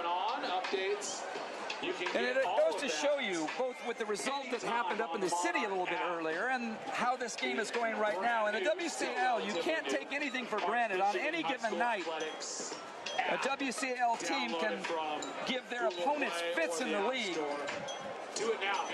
And the host Monarchs certainly asking a lot of questions tonight of the Lancers. And we're going to see what kind of solutions both teams come up with coming out of the halftime break. And for St. Francis, I think their #1 goal right now is to just stop shooting themselves in the foot. You've seen how well they can move down the ball, or move the ball down the field, just by running the ball and getting short passes out to that running back. But they keep getting in their own way, and it's opened up this opportunity for the Monarchs to take the lead. Also, if you're the Monarchs, you'd love to get them to start throwing the football again and maybe getting another one of those interceptions. Well, one thing you can say about the football tradition at St. Francis, they will not lose composure. And now it's simply a question of seeing what they do to try and counter some of these really creative defensive looks that the Monarchs have given, and also solve the riddle of the Monarch offense. Jonah Croning really on display tonight, his ball handling and leadership skills. And obviously, the runs he's put in, the most obvious part of his game, but his deftness of hand with the football and really freezing the linebackers with his play action stuff has played a huge part in the success that this Monarch offense has had. You know, I touched on it earlier in the broadcast. It's so funny looking at the night game here at Mitty now versus the one we had a year ago against Bellarmine and Jonah Kronig and how he's developed. And I think the sleight of hand part that you talked about really is like one of the ultimate showings of that. You know, he came in last year, it's like you knew what was going to happen. He was going to take the ball and he was going to run. But now, he's such a threat with his arm. He's such a threat going deep. And he's able to do such trickery with the ball that he's able to get these big runs on top of the throws. And for Francis, right now, that's what's killing them on defense. Well, they will find out right away what Greg Cacanio and his staff have up their sleeve, because as we mentioned earlier, the Lancers winning the coin toss at the beginning of the game and then deferring to receive the ball and start the second half with the football. And so the Monarchs will kick away. Chase Graff will put the ball down at his own 40. And the last kickoff that Graff had at this point, he kicked out of the back of the end zone. He'll be looking to repeat that and not gift this Lancer team with good field position. Won the toss before the game and deferred, so they'll receive. You know, it's a scary thing seeing Kingston and Periana Williams back there. You got to really hope he can send this thing through the back of the end zone. Yeah, Keana, Aya,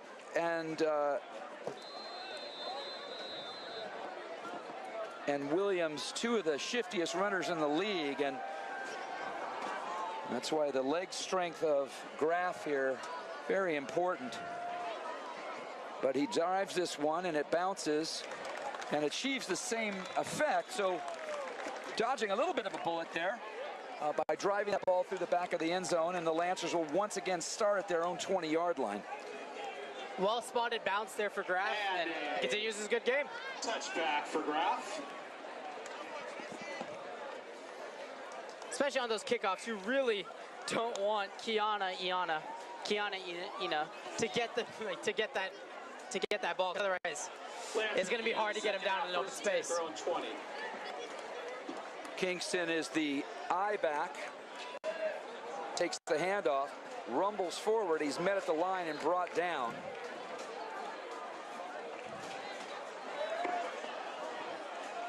And for the Monarchs, you will take that. He got a 5-yard gain, but not getting into that second level. He's able to limit some of that explosiveness on that play. A very solid play for the Monarchs to start. Second down and 5. Ina Suia, the up back, the fullback in the eye, did a nice job of blocking for his tailback there, and he remains in at fullback. And so first two plays of this drive, the Lancers going in the traditional I formation. Kianaua again takes the handoff, and he breaks this one big, and he's going to head to the house. Jaden Fallis in chase, but he will not get him. And we have an injury here. Touchdown Lancers. 75-yard touchdown run for number 2. So a 75-yard touchdown run for Keana Ina. Official timeout. If those at home are familiar with Kansas City Chiefs running back Isaiah Pacheco, he really reminds you of that violent running style, just almost like stomping on the ground as he runs into the end zone. A beautiful move there to get out in open space, and he's just a special player for St. Francis, and there really is some concern here. But he's up on his feet.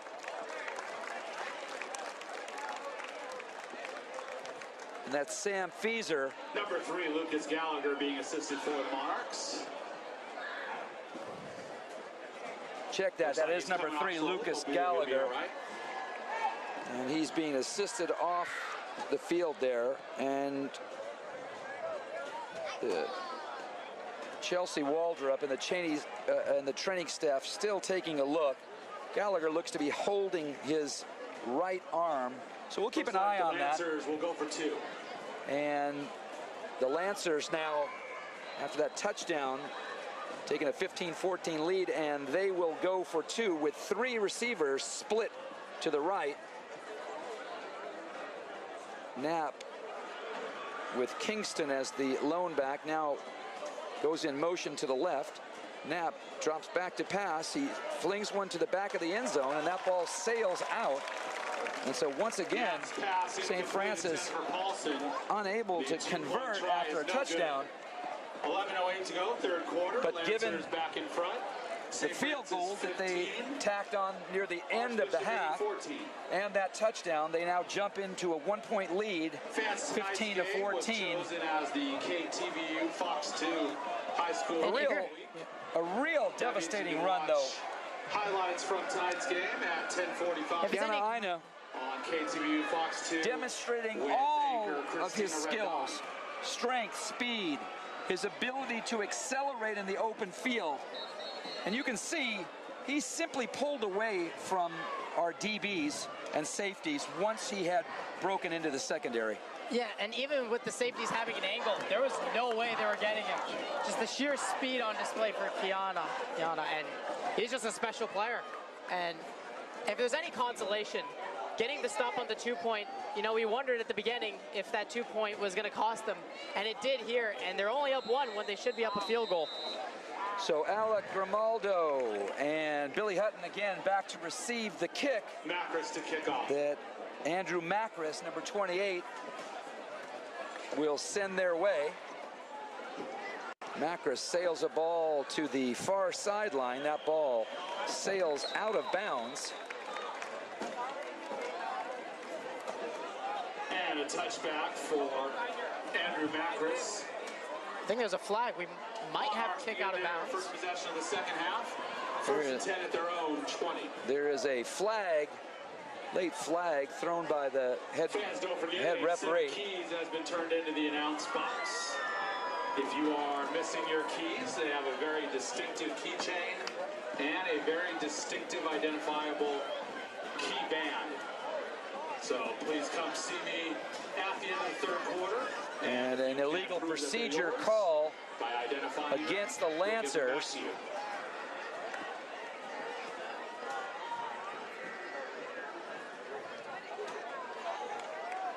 And after that yardage is tacked on, the ball now brought out to the 35-yard line. So ruled out of bounds.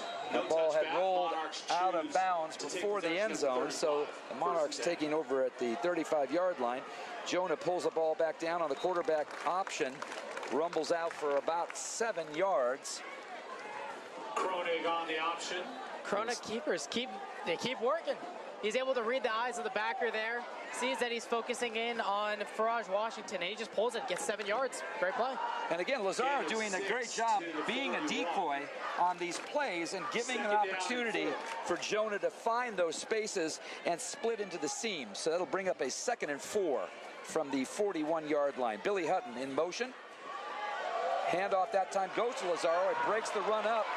Lazaro rumbles into the secondary and is finally brought down all the way to the Lancer 40-yard line. So another big run for Faraj Washington. Tackled by Diego. And to the point that we've been talking about all night, this mix-up in the play calling is really causing defensive problems for the Lancers. Absolutely. These Packers are just lost. They don't know who has the ball. They don't know if it's Kronig. They don't know if it's Faraj Washington. And it's causing them to get confused and allowing these runners to get to the second level. And for Faraj Washington, he's able to get, after getting so many plays where he just gets hit in the backfield, pass blocking, he comes up with a big play, big run. And nothing doing that time, as the Lancers sniff out that quarterback option to the Kronig on the option near hash, and Jonah brought down for a loss, and that'll bring up a 2nd and 14. Jackson Cahoon. 2 receivers remain out here to the left. Billy Hutton. Loss of 4 yards to the 45. Now joined by a 3rd receiver, Owen Harrington. Caden Kelly split to the bottom of your screen out at the numbers. Lancers showing blitz, and they do come with a blitz. But a great read and toss. Jonah Croning showing why he is having an absolute stellar senior season. He withstood that pressure and picked out Alex Grimaldo running a seam route and moved the sticks. The ball now down to the Lancer 26. I mean, just, again, a perfect throw. It was kind of a similar play we saw in the end zone. He has his man over the middle, puts it on his inside shoulder, an absolute rocket, perfect accuracy, and another big play. 1st and 10, 8:40 in the third quarter. And movement up on the front line. No play, flag down, false start against the Monarchs. Number 66, Tegan Wooten, the guilty party. And these are the kind of things 5-yard penalty back to the that 31, the Monarchs are going to 1st have to be 15. very careful to not get back into a habit of blown execution after 2 really great plays on this drive. And for Francis, again, that same sort of deal where their corners are playing really off. I think we're now starting to probably see them come up a little tighter. And Croning gets outside the containment. And again, something of a nearly a late hit on the far sideline. That's the 3rd time tonight. Slides down somewhere inside the 35. Jackson Cahoon marked him at the 31. nearly teeing off there. Jonah able to scamper back, and it's 2nd and 15. It's a good play by Jonah, just getting down, realizing the play is busted, not trying to force anything. We saw him trying to force some stuff last time in that last game against Valley, this time with a smart decision. And there is a flag in the defensive backfield.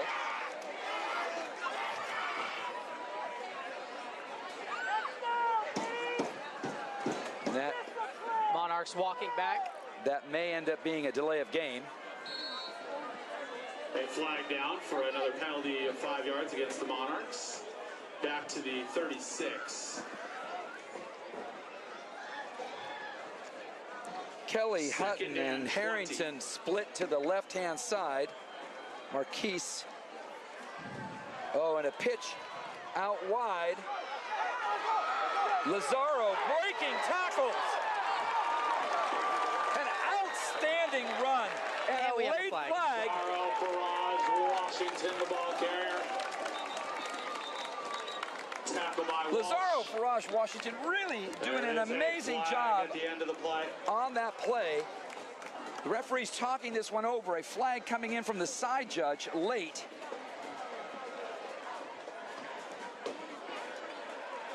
You know, it's such a treat. Both these teams have just amazing running backs, and we see it again, probably 2 of the best backs in the conference. Both these guys having amazing seasons, and right there, after Kingston has had a big 75-yard run. And again, I don't want to overcook the grits, but St. Francis is absolutely showing a lack of discipline defensively. A late hit coming in at the very end of that play and tacking on another 10 yards. And now has set up a 1st and goal at the 9-yard line. So a real lack of self-control there, turning what was a good play into now a very significant play. Their 3rd personal foul, probably could have had one on Jonah earlier in the drive.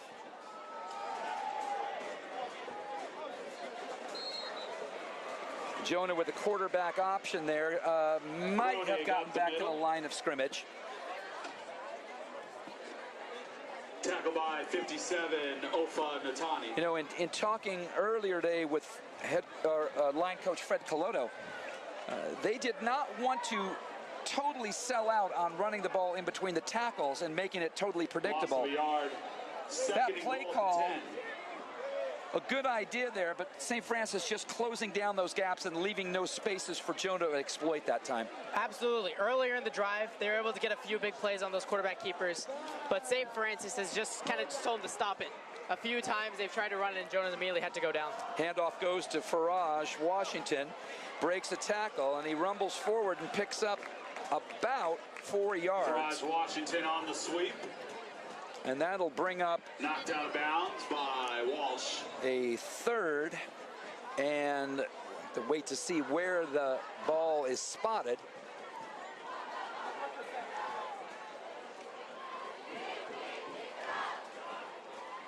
And that'll be a 3rd and goal from the 7-yard line. So the Monarchs knocking on the door again. 3-yard gain to the 7. Lazaro remains the lone setback, this time split to the left. 3rd down and goal. Cronin with a quick conversation to Owen Harrington, the tight end set to the right. Jonah takes the snap, drops back to pass. He's got Harrington. And the Monarchs make a statement drive after giving up the lead to the Lancers, march down the field, and a pinpoint pass to the tight end, Owen Harrington. We talked about the fact he hadn't had his number called. Jonah Cronin. That is no longer the case. Absolutely. The Monarchs' big red zone threat right there coming into play. We thought we'd see it earlier, but they were able to, with the penalties, they were able to just throw that one in earlier, but this time they call on the big tight end, and it absolutely pays off. So the Monarchs lining up to go for 2. This would make it a 7-point game. Ethan McCombie. Trick play. Oh! And Billy Hutton on the Monarchs with a little trickery on the trick play. Pass sails a little bit long out of the back of the end zone. But the Monarchs will settle for 6 points and a 5-point lead as the Monarchs now jump out to a 20-15 lead with 5:51 left to go here in the 3rd quarter. And that was just a beautiful play call. They absolutely fell for it. You had a double reverse come in. Hutton had him wide open. He could have even run him himself. There was no one there, but he just absolutely sails the pass. I just don't think he was expecting it to work that well. You have to like the confidence, though, of the coaching staff and the players to go for 2, feeling like they are able to move the football on this Lancer team. They were able to try to tack a couple of extra points on, and even their reaction on the sideline on that incomplete on the 2-point attempt, still a lot of positive energy going on here on the near sideline, and you can certainly hear, I'm sure you folks at home can hear, this student section behind us is absolutely lapping up this performance by their home team. Heading into the game, I don't know if anyone predicted, we almost have a shootout going here, and against 2 very, very good defenses. You wonder what St. Francis comes out with now. Keanu Ainu and Williams are the 2 deep receivers for the Lancers. Graff kicking away from his 40, and he drives a bouncer again. Oh, and this one is fumbled. Picked up by Williams. Oh, that's Kingston.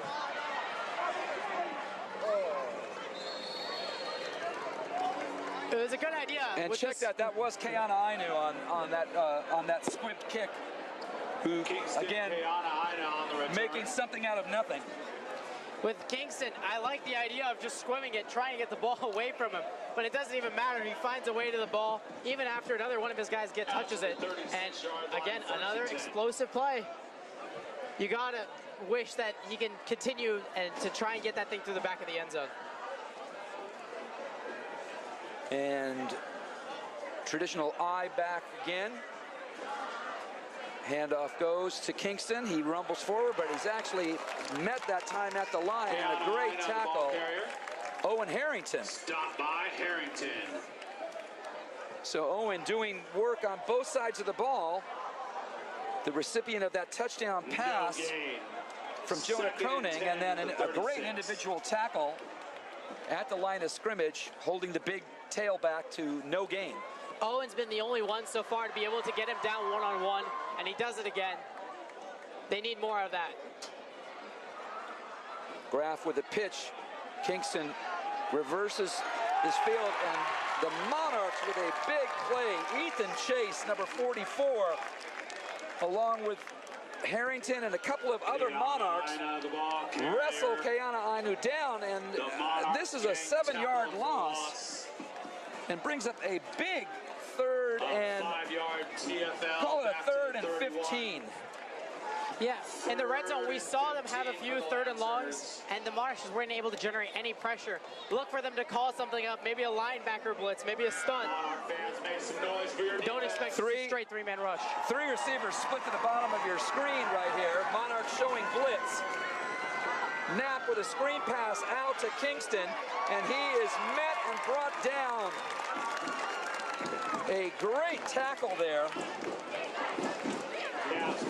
Isaac Turner doing a great job.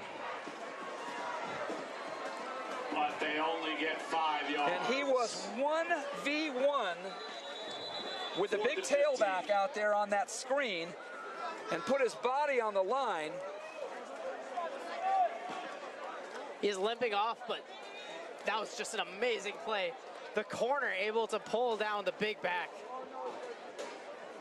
It really took a lot out of him. Official stoppage as our referee stopped the clock there. Turner shaken up on that play, but he's able to get off the field under his own steam. Billy Hutton will drop back to receive the punt.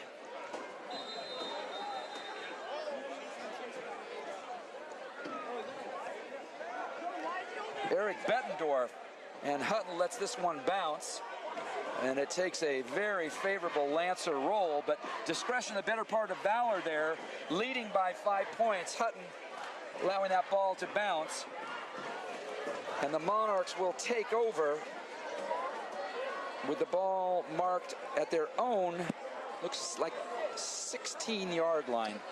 One of those plays that doesn't show up on the stat sheet. Grimaldo darts off the sideline prior to the punt to avoid a penalty. He's able to get on the field, and he's able to throw a block on the punt.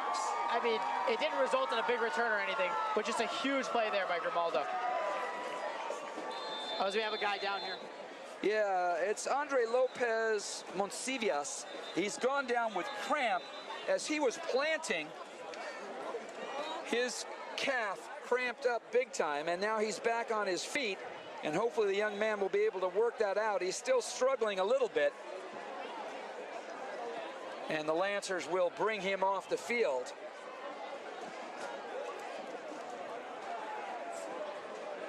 He'll be replaced by Kevin Keana Ainu, one of the Keana Ainu brothers.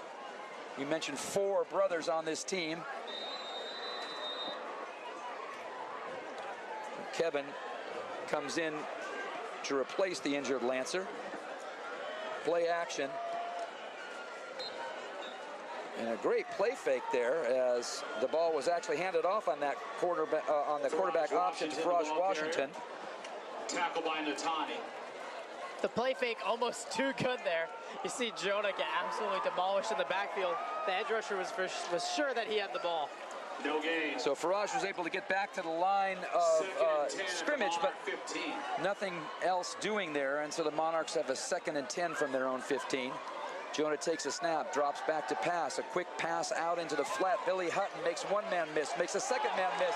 And Hutton, check that, that's Alex Grimaldo on the far sideline. And he did an amazing job of wriggling forward and moving the sticks in what looked to be a short gainer originally. Again, another quick pass. St. Francis refuses to play up on these receivers, and Mitty's making them pay for it every single time with these short passes, and just great plays after the fact. Great yards after catch. Quinn Robinson over here gain to the 27. on the near sideline, and again you can see backing off and giving a cushion, as you mentioned.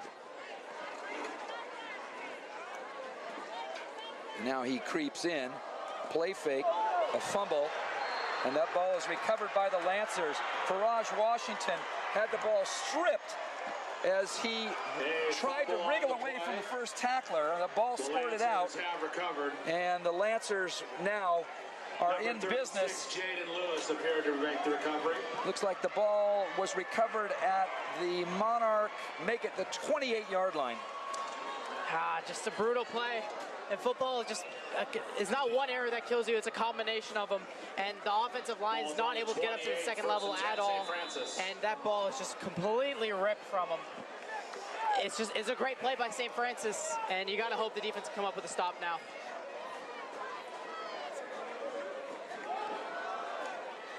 Kingston bides his time, gets to the edge, turns it up, and he's knocked out of bounds by Jaden Fallis, but not before he picks up another chunk of territory and a first down. Marked down eventually at the Monarch 14-yard lines. Turner and Eagleson. He's such a patient runner. You see him take it to the outside, he's not going at full speed, and then he makes a small hesitation move, bounces out again, and just gets another big gain.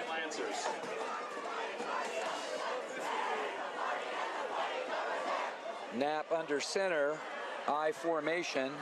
Kingston at the tailback. He takes the handoff, moves to the left, brought it the line, and then wriggles his way forward again to earn some second effort yardage. Kiana Ina at the middle. Gains about 5 yards. You notice in the second half, St. Francis has gone to a lot of I form.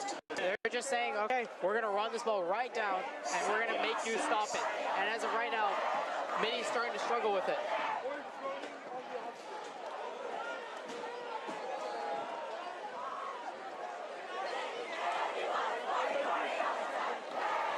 Back in I form. Grant Magellis split to the top of your screen. Williams here at the bottom. Handoff goes once again.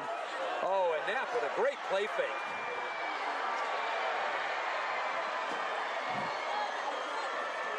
And we were talking about the deft ball handling that Jonah Croning had shown all night, but Aaron Knapp with an absolutely brilliant bit of trickery.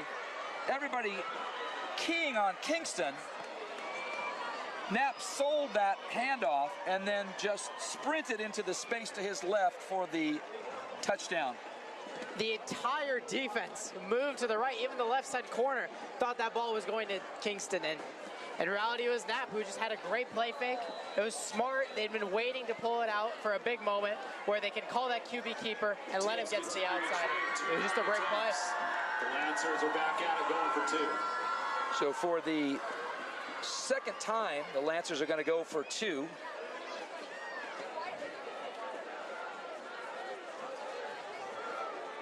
Kiana Inu in the I. Handoff goes to the big tailback.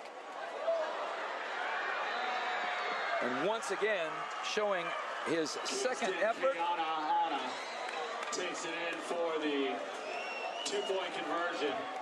Met at the line really well 1:51 off that initial play. In the third quarter here on Friday Night Lights. The Monarchs unable to wrap up the big tailback, and he sprung out to the left flat and was essentially all alone to run in and tack 2 more points on. And that makes the score St. Francis 23, Archbishop Mitty 20, with 1:51 here in the third quarter.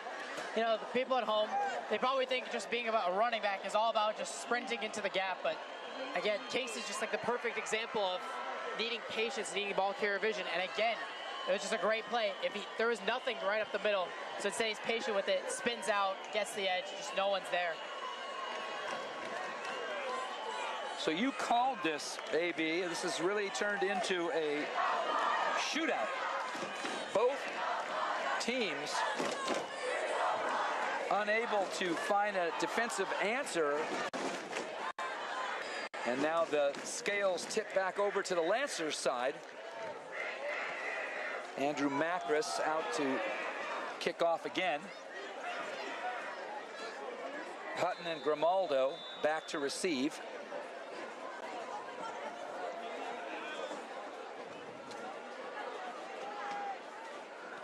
Macris drives his kick, bouncing on the ground. Ball is picked up by Grimaldo. He's got a wall in front of him. And a great tackle by Grant Regelis. It looked for a minute like Grimaldo might have spun out of that, but Regelis was able to grab a handful of jersey and then drag him to the ground. Yeah, it was just a clean jersey grab there. It's able to wrestle him down, and the Monarchs going to start off with pretty poor field position. So they'll start this time at their own 14, 1:43 on the clock here in the third quarter. Monarchs are on their 13, 1st and 10. Can't understate the importance of this drive here for the Monarchs. They absolutely need a response. They can't let St. Francis with a 3-point lead get this ball back and just keep running the ball. You're going to need points here.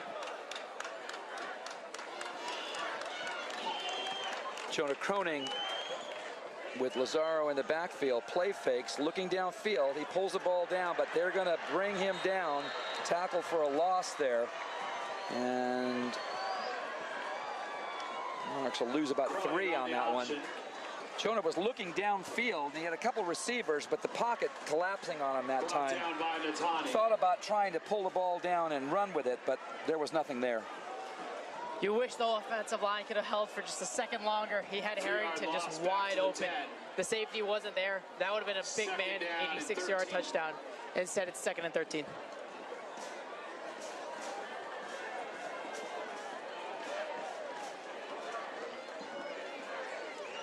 Croning with the quick pitch out to Lazaro Washington. He dances back into the center channel, and he picks up about what they had lost on that first play. Shovel pass to Farage Washington.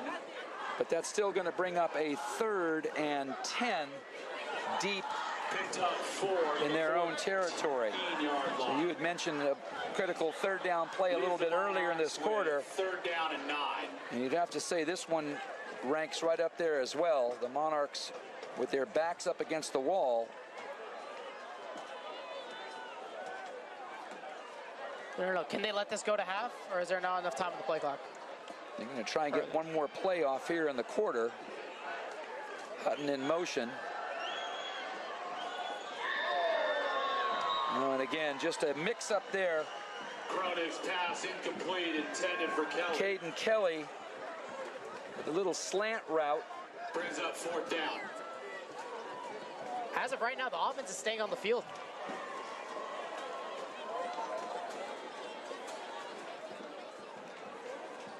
You have to wonder, maybe they're trying to get them off sides, set up a shorter 4th down. 8.8 on that incomplete. The clock has stopped. If they hike it, this is by far the biggest play of the game. Whoa, we have a quarterback punt.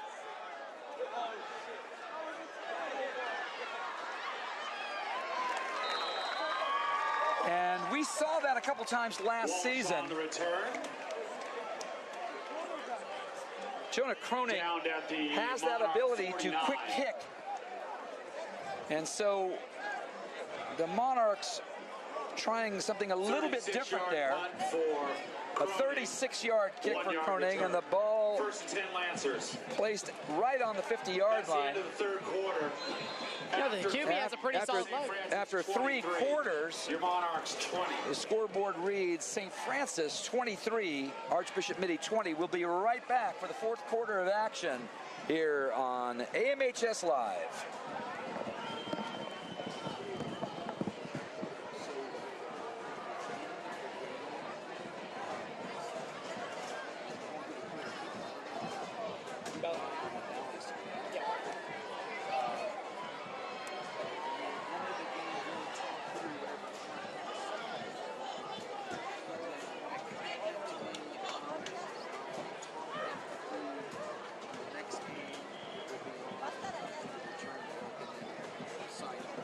Still want to do the athletic recap? I mean, the game seems pretty good right now. Yeah. I still want to do it. Yeah. As the 4th quarter begins, the ball has been respotted to the 50.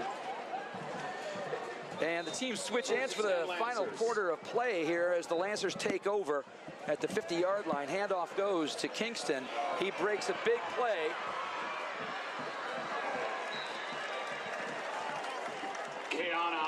on the run. Great tackle that time in open field. Marquise Marshall saving a touchdown. But a huge swath of territory again ripped off by the big tailback. To the 25. You know, we had a... And this big offensive line is really now starting to wear down the Monarch front three. Yeah, just again, wide open space is able to run through. You said it, the defensive line's looking exhausted.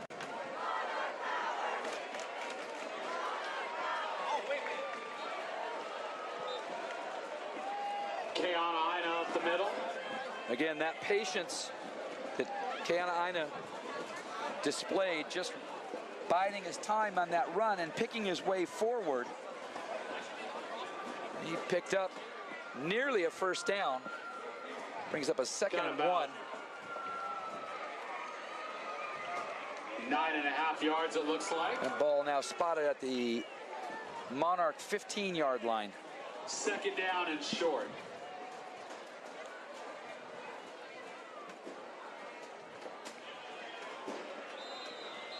And whistles before the snap. I think we have a false start. Generally means somebody has jumped up front. Before the play, encroachment against the Monarchs. And that is not what 5-yard penalty gives the Lancers a 1st and 10. Danny Sullivan and the coaching staff wanted. That encroachment penalty on the Monarchs hands a first down.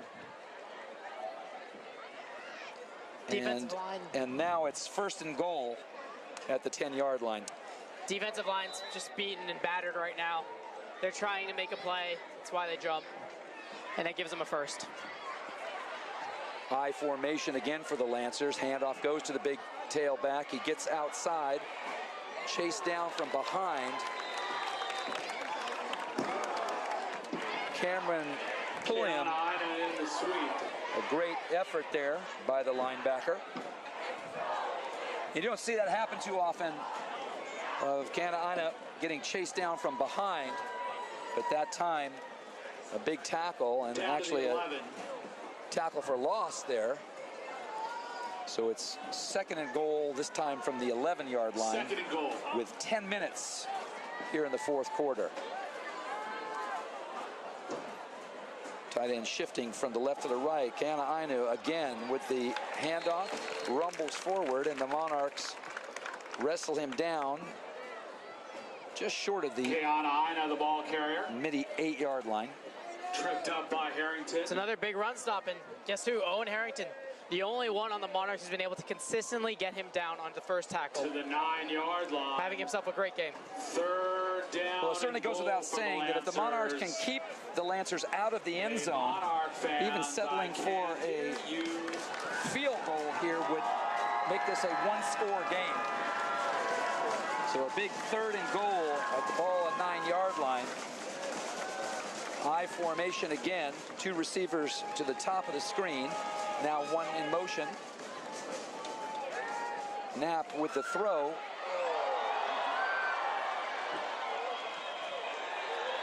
Short. And a great catch by Perriman Williams. Made the first down St. Francis. Made the first DB miss, and then just strolled his way into the end zone. And so the Lancers tack another 6 points up on the board. And this time it looks as though they will go for 1. Hunter Gossett, Lancers will change it up. the left-footed send out Hunter place Gossett kicker for a point after attempt. For the PAT. By putting him in motion, it showed man coverage. It was just a one-on-one. He had to make the tackle and he missed. Just give credit to Perriman Williams, just one of the really shifty players on St. Francis. And ever since that fumble by Faraj Washington, the momentum's clearly gone the other way. Well, definitely a momentum shifter.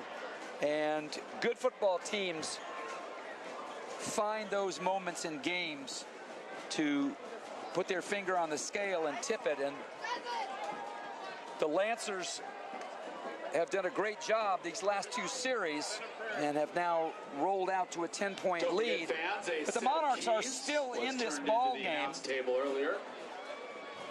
And the key here, obviously, is for with a very distinctive keychain, the offense to understand there is no such thing as a 10-point touchdown. After the game, a march down the field and a score would get them right back into this football game. We'll get it back to you, and you can be able to drive home and get in your house without a locksmith. But to your point earlier, they will need to look for a score on this next drive to keep themselves in the conversation and in the football game. Kickoff. We were talking about it at the beginning, and the Monarchs were doing such a great job of it, which was getting these small chunks, progressively moving their way down the field.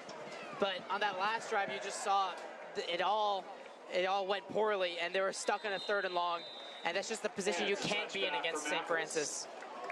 This drive, they need to make sure that they're getting those chunk plays, that they're steadily moving down the field instead of trying to get it all in one big play. Macris's kick sails out of the end zone for a touchback, and so the Monarchs will take over at their own 20-yard line with 8:59 remaining in the 4th quarter. Billy Hutton, Alec Grimaldo, and Caden Kelly all check into the game as receivers. Croning drops back to pass, quick flare pass out into the flat. Grimaldo leans forward with a second effort, almost enough for a first down. And there is an example of what you were talking about earlier, looking to chew up the field in digestible bites. And a great catch and run there by Alec Grimaldo. It's a lot of space by the slot receiver. Quarterback option. Jonah rumbles forward. Kronig on the option. And he may have gotten enough, and he did in fact move the chains, and so the Monarchs tackle by 58, Judah Reed, get 4 more downs as the ball is now marked at the 30-yard line. Lazaro split 30, gain of 1, 1st and 10.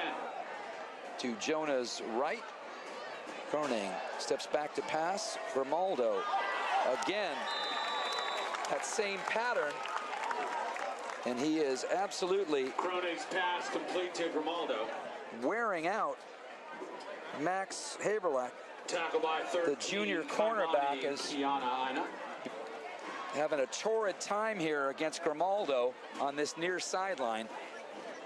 That was just great anticipation on that throw. He throws that ball before Grimaldo breaks out, and it's just right on the money. A perfect ball. And you see Mitty, they keep taking these smaller chunks, and they're trying to force these DBs to start playing closer. Then they can maybe unleash Jonah's arm. Pitch out to Lazaro. Breaks into the secondary, stays on his feet, and he rumbles out to about the 48-yard line. More importantly, another first down. It's a great run there again. They do a little trickery. They expect to run inside. He's able to pitch this one out, and there's just plenty of space there. Getting away from these big defensive linemen is going to be the #1 goal when running the ball. And Jonah doing a great job of freezing the linebacker as well with that 1st and 10. late pitch. Takes the snap, drops back to pass. He's got a receiver downfield. That was Billy Hutton. Kronig's pass incomplete, intended for Hutton. There could have been a grab there. Refs let it go. By Sean Walsh. 2nd and 10. And Hutton looked at the back judge for a moment, thought he might have been pushed, but nothing going. And so 2nd and 10 from the 48-yard line. Hutton and Caden Kelly split to the left, top of your screen. Grimaldo remains the lone receiver to the right.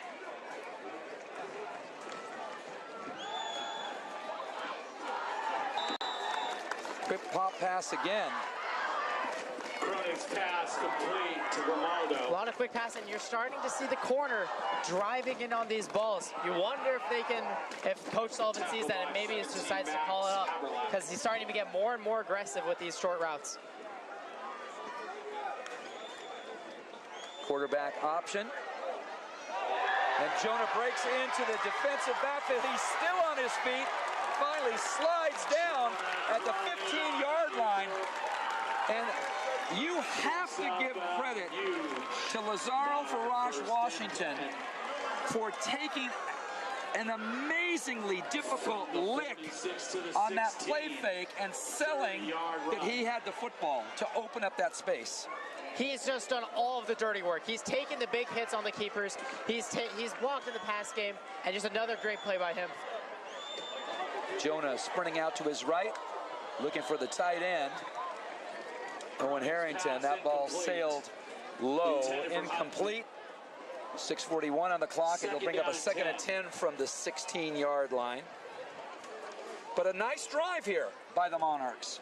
For such a mobile quarterback, kind of surprised to see that was really his first passes outside the pocket. You wonder if they want to start to let him to use his legs to try and get some of these deeper passes.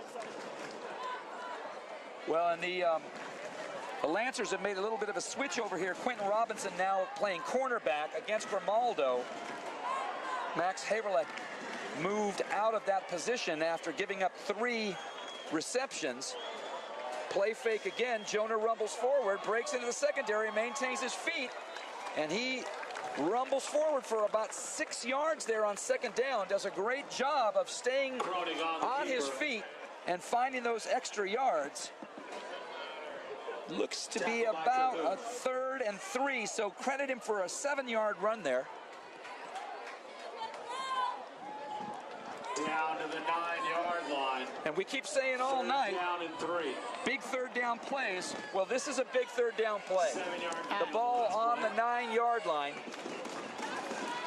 Corners pressing up. Farage Washington takes the handoff, sweeps out, and he will pick up the 1st down, stop just short of the goal line, but that'll give the Monarchs 4 shots at the end zone here with 5:55 on the clock.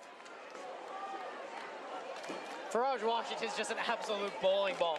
He drops his shoulder and just runs into the corner, ensures he picks up the 1st down, and sets up 1st and goal. So 1st and goal at the 3-yard line. The Monarchs with a tight formation here. 1st and goal at the 3. Billy Hutton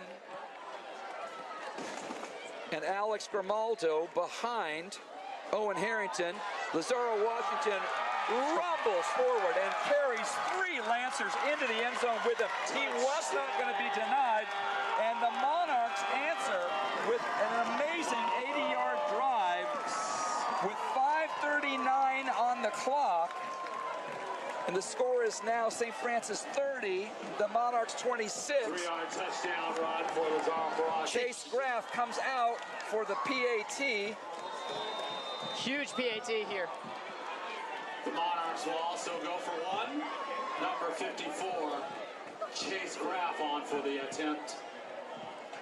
Snap, kick is up and good. And the kick is good. And AV, we got a football game here. Just great running there by Farage Washington. Back-to-back times where he just isn't going to be denied, like you mentioned. Dropping his shoulder and running through the defense like Kingston has all game. And he shows it off that he shows that he can do it too. Gets into the end zone. We have a 3-point game, and Mitty's defense has got to find a way to stop the run. We've seen Owen Harrington have success. We've seen Chase have success off the edge. Look for them to kind of change it up, throw some unique looks here, and try and maybe get one of those plays where they can actually get them to lose yards. You know, that's a great point that often we talk about trick plays on the offensive side of the ball, but if Ben Caputo and his defense have anything up their sleeve, now would be the time to reach in and pull out that trick card. You know, the Lancers have looked really good on offense this half, but the Monarchs have not gone away. This is a 3-point football game with 5.5 minutes left to play.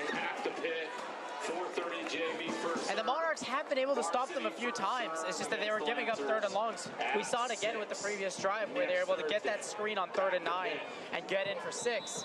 But they've been able to stop them at points. They just need one of those stops, and they need a finish and get that 3rd down stop.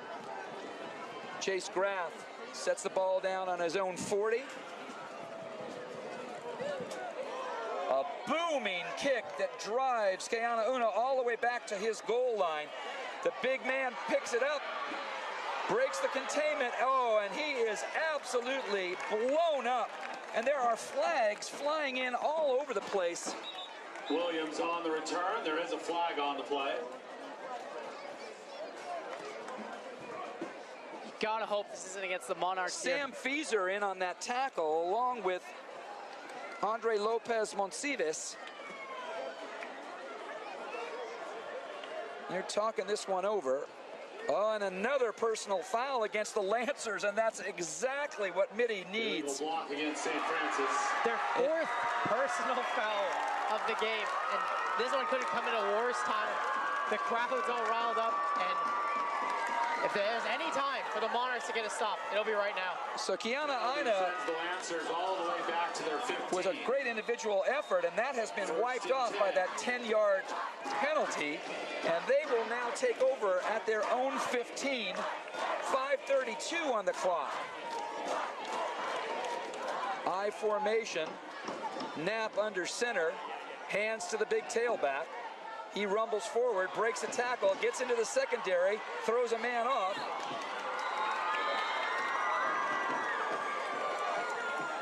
And he's eventually brought down there. Marquise Marshall. Marquise Marshall was trying his best to make a great play there and make another splash play like he's had all game. He punches that ball, but Kingston, it doesn't even move an inch. Firm control of it, and just a huge first down here by St. Francis.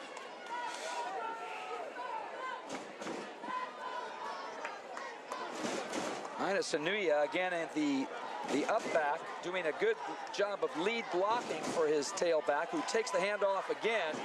Kingston rumbles forward, breaks a tackle, breaks another tackle, still on his feet, gets outside the containment, and he is brought down finally on the far sideline.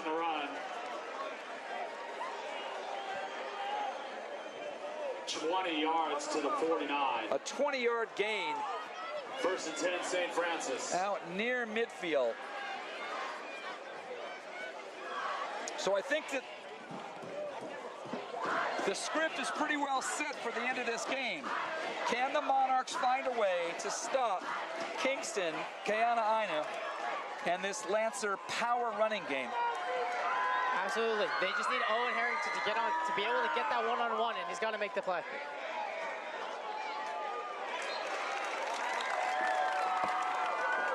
Too quick. Keana Ina up the middle. That was Cam Pulliam right there. Yeah, Cam Pulliam there. But a gain of he's had a few big plays.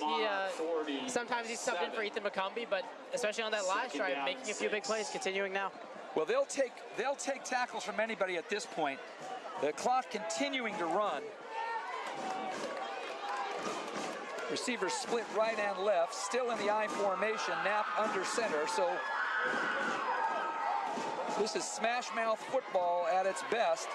And the big tailback rumbles forward and picks up Keana Ina on the draw. About 8 yards, enough for a first down. Picks up another Lancer first down. And on that run, you had to stop. You had Ethan Chase trying to go low on him, but he just kind of shoves him out of the way and ignores him. That's a gain of 7. They put themselves in a good position to get that run stop, but they aren't able to, and now they're going to have to take another crack at it. Well, as you said earlier in the game, this young man is a special player, and he is showing it in a very difficult ball game. He is willing to take the responsibility. Give me the football, I will get us over the line. And they do that very thing here again. Kingston rumbles forward, breaks a tackle, gets into the secondary. Keana Ina, the ball carrier. What's amazing about him, he never looks like he's going full speed. We only saw it once on that 75-yard run, yet it's still enough to get into that, to get all the way into the defensive backfield. And it's just another big run with just 3 minutes left on the clock. And Kingston a little bit slow getting up after that tackle by Sniffen.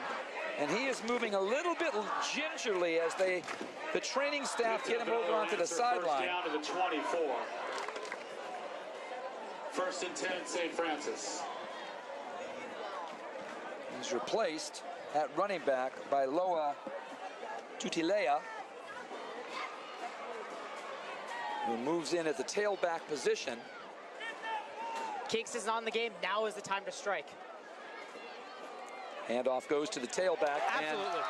And a great play. Ethan Chase reading that out. And if anything tonight underlines the importance of Kingston, Kiana Aina, that play does. They've been running that play with him all night to great success. And with the big senior on the sideline, the Monarchs were able to step up, make a big tackle for loss. The officials are requesting for 2:33 on the clock, please. Kingston had broken that tackle 100 times in this game. Every time, it just shoves him out of the way and keeps running, getting to that second level. This time, the one play is not in the game, and Ethan Chase just flies in the gap, gets him down on the first attempt, and that's just a huge play. So, Kiana Aina is over in the offensive scrum there as the teams talk it over, and we'll keep an eye to see if he returns to the game. And he does, in fact, come back out with the offense as the Lancers are now looking at a 2nd and 12 from the Monarch 26-yard line. Last play was a TFL of 1 yard.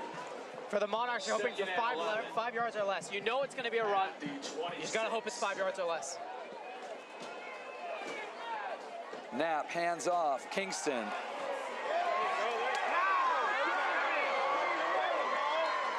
And Knapp with some nifty ball handling there with a quarterback option.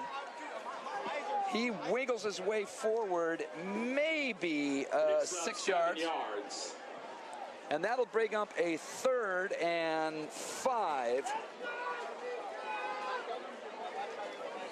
You know, the play worked, but for the Monarchs, 100 times out of 100, they're happy letting Knapp take the ball instead of Kingston. For the Lancers. At the Monarch So 3rd and a long 5 for St. Francis. Make some noise.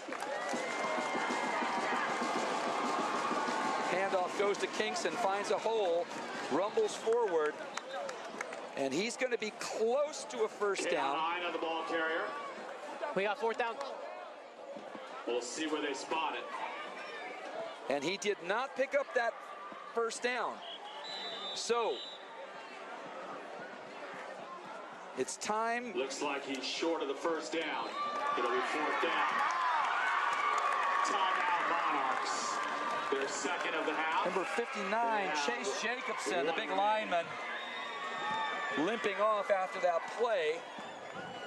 Looks like he got his ankle caught up on that last run, and so he's moved to the sideline. Timeout taken here with 1:29 left on the clock. The officials would like 1:36 on the clock, please. The Monarchs have no timeouts left, so this will effectively be the game. If I'm the Monarchs, the one play that has worked when it comes to just stopping him for just a yard has been that Ethan Chase blitz across the edge.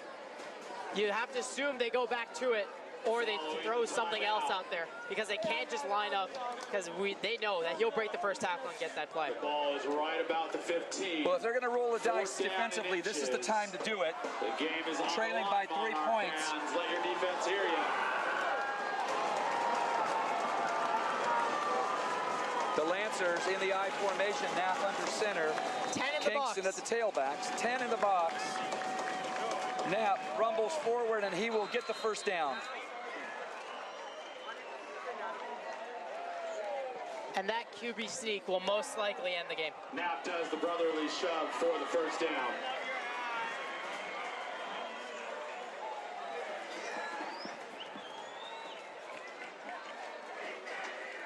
And so a big quarterback keeper there picks up the yards that were needed. First and 10, St. Francis at the Monarch 12. Knapp rumbling forward, getting all the way up to the Monarch 12. The clock continues to run. And now the Lancers are going to go into victory formation. The penalty flag to lay a game against the Lancers. In all likelihood, it won't end up mattering. St. Francis. And for St. Francis, you have to just give them credit. Two really interesting quarterback runs at times where you expected Kingston to get the ball, and they ended up working. They get 7 yards on 2nd and 12 on that QB keeper, and then they're able to come out in the brotherly shove, get that 1 yard, and finish the game. And for the Monarchs, we now have a concerning trend of back-to-back games where they've just been absolutely gashed by the run. Knapp takes a knee. Knapp takes the snap, takes a knee. He'll have to run one more here. Loss of 2. 2nd and 17. Clock continues to run. 40 seconds to go here in this game.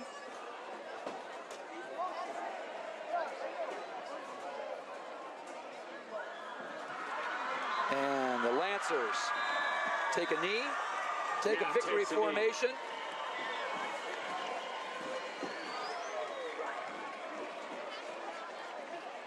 And that should do it. They may need to line up one more time. Archbishop Mitty, their final timeout of regulation. And a game where the Monarchs played really well. Just a few missed opportunities really didn't kill them. A few third and long. They gave up too many third and longs. That one costly fumble that seemed to shift all momentum in the game, and they'll go home with a loss here. Or they'll stay home. Yeah, the Monarchs lining up in anticipation of this last play, lining up for the handshake. And you can see that the team is really experiencing a mix of emotions right now. Disappointed at the result, but proud of the performance that they put in tonight. This was a contest that a lot of people thought was going to be a one-sided blowout. It was anything but that. And these two WCAL teams put on an outstanding contest. Certainly any neutral here tonight would have enjoyed it, but I go so far as to say that both sets of fans enjoyed themselves tonight. Thanks to both teams for a great, highly competitive Clock and entertaining game shows tonight. zeros. The scoreboard shows that the final score here at Father Jack Russell Field, St. Francis 30, Archbishop Mitty 27. On KTVU. Look, you said it. There's no moral victories, but considering how that St. Francis team plays football, and coming off that Valley game where you lose by 40, you get gashed by the run, you put up a great performance, and it sucks that you don't come out with the win, but it's just, they played a great game, and the conference is just playing some great football. 2 weeks. Both are Saturday day games. Yeah, your point is really well taken there, AB, that after the hiding that happened last week up on the hill at Valley, this team could have come out here tonight looking into the teeth of the current league leaders and had a real uphill fight. They were 1 or 2 plays away from walking away with a win in this game, and while that didn't happen, the team and the coaching staff can certainly take a lot of pride in their performance, the way they played, and the amount of pride and effort that they put out in front of this huge crowd. And as the team comes over right now, in front of the home stands, the strains of the alma mater playing out. We want to let you know the Monarchs now will hit the road again next week up at Kezar Stadium. A 1 o'clock start on October 12th against the Fighting Irish. And then the next week, another big game as the Monarchs travel up to Junipero Serra, take on the Padres. All right, so you're all set. Our next broadcast, 2 road games. And we the 25th of this month, when the Monarchs will welcome Archbishop Reardon. In Los Altos. We'll be back at Foothill College that night. Friday the 25th. A couple of tough contests in between now and then, but the Monarchs are still in the conversation here in this league. Any last thoughts from you tonight, AB? Yeah. Friday the 25th against Archbishop. It'll be interesting to see how they come out against Sacred Heart. And then after that, they got Sarah and Reardon. I think in the next few weeks, we'll really see how good this team is, because they put up a great showing today after getting absolutely blown out the week prior. We know now this is a good football team. They can compete with some of the best. But they have a few structural issues they just got to figure out a way to fix. That run defense has just been absolutely brutal. And next Thursday, it's going to be an issue that's difficult to solve with the personnel that we have. And just see like a team that's just huge, like St. Francis was here today, and they struggled with them. Next Thursday. Well, we'll see you in a few weeks at the end of the month on the 25th, Friday. We'll be back at Foothill College. Kickoff 7 o'clock. Thank you for coming and watching this game, joining us on YouTube. For AB and the entire production staff, this is JT Hanley saying thanks for joining us and thanks for watching Monarch Football on AMHS Live. Friday Night Lights. We will see you on the road the next couple weeks. And back at Foothill College Stadium 3 weeks from tonight. Have a great weekend, Monarch fans, and also, please be safe, travel home safely, and if you're missing your keys, last chance to come see me and identify them. Yeah, I thought you did great. Okay. And this, I don't want to make a big deal of it before because I want us to be able to focus on it. This is a crazy environment to do this with all these distractions. Now when you get a chance to listen to this, and you get 3 weeks to have prep, when we get in the booth, and this is working, it'll be a whole different thing. You'll be way more comfortable.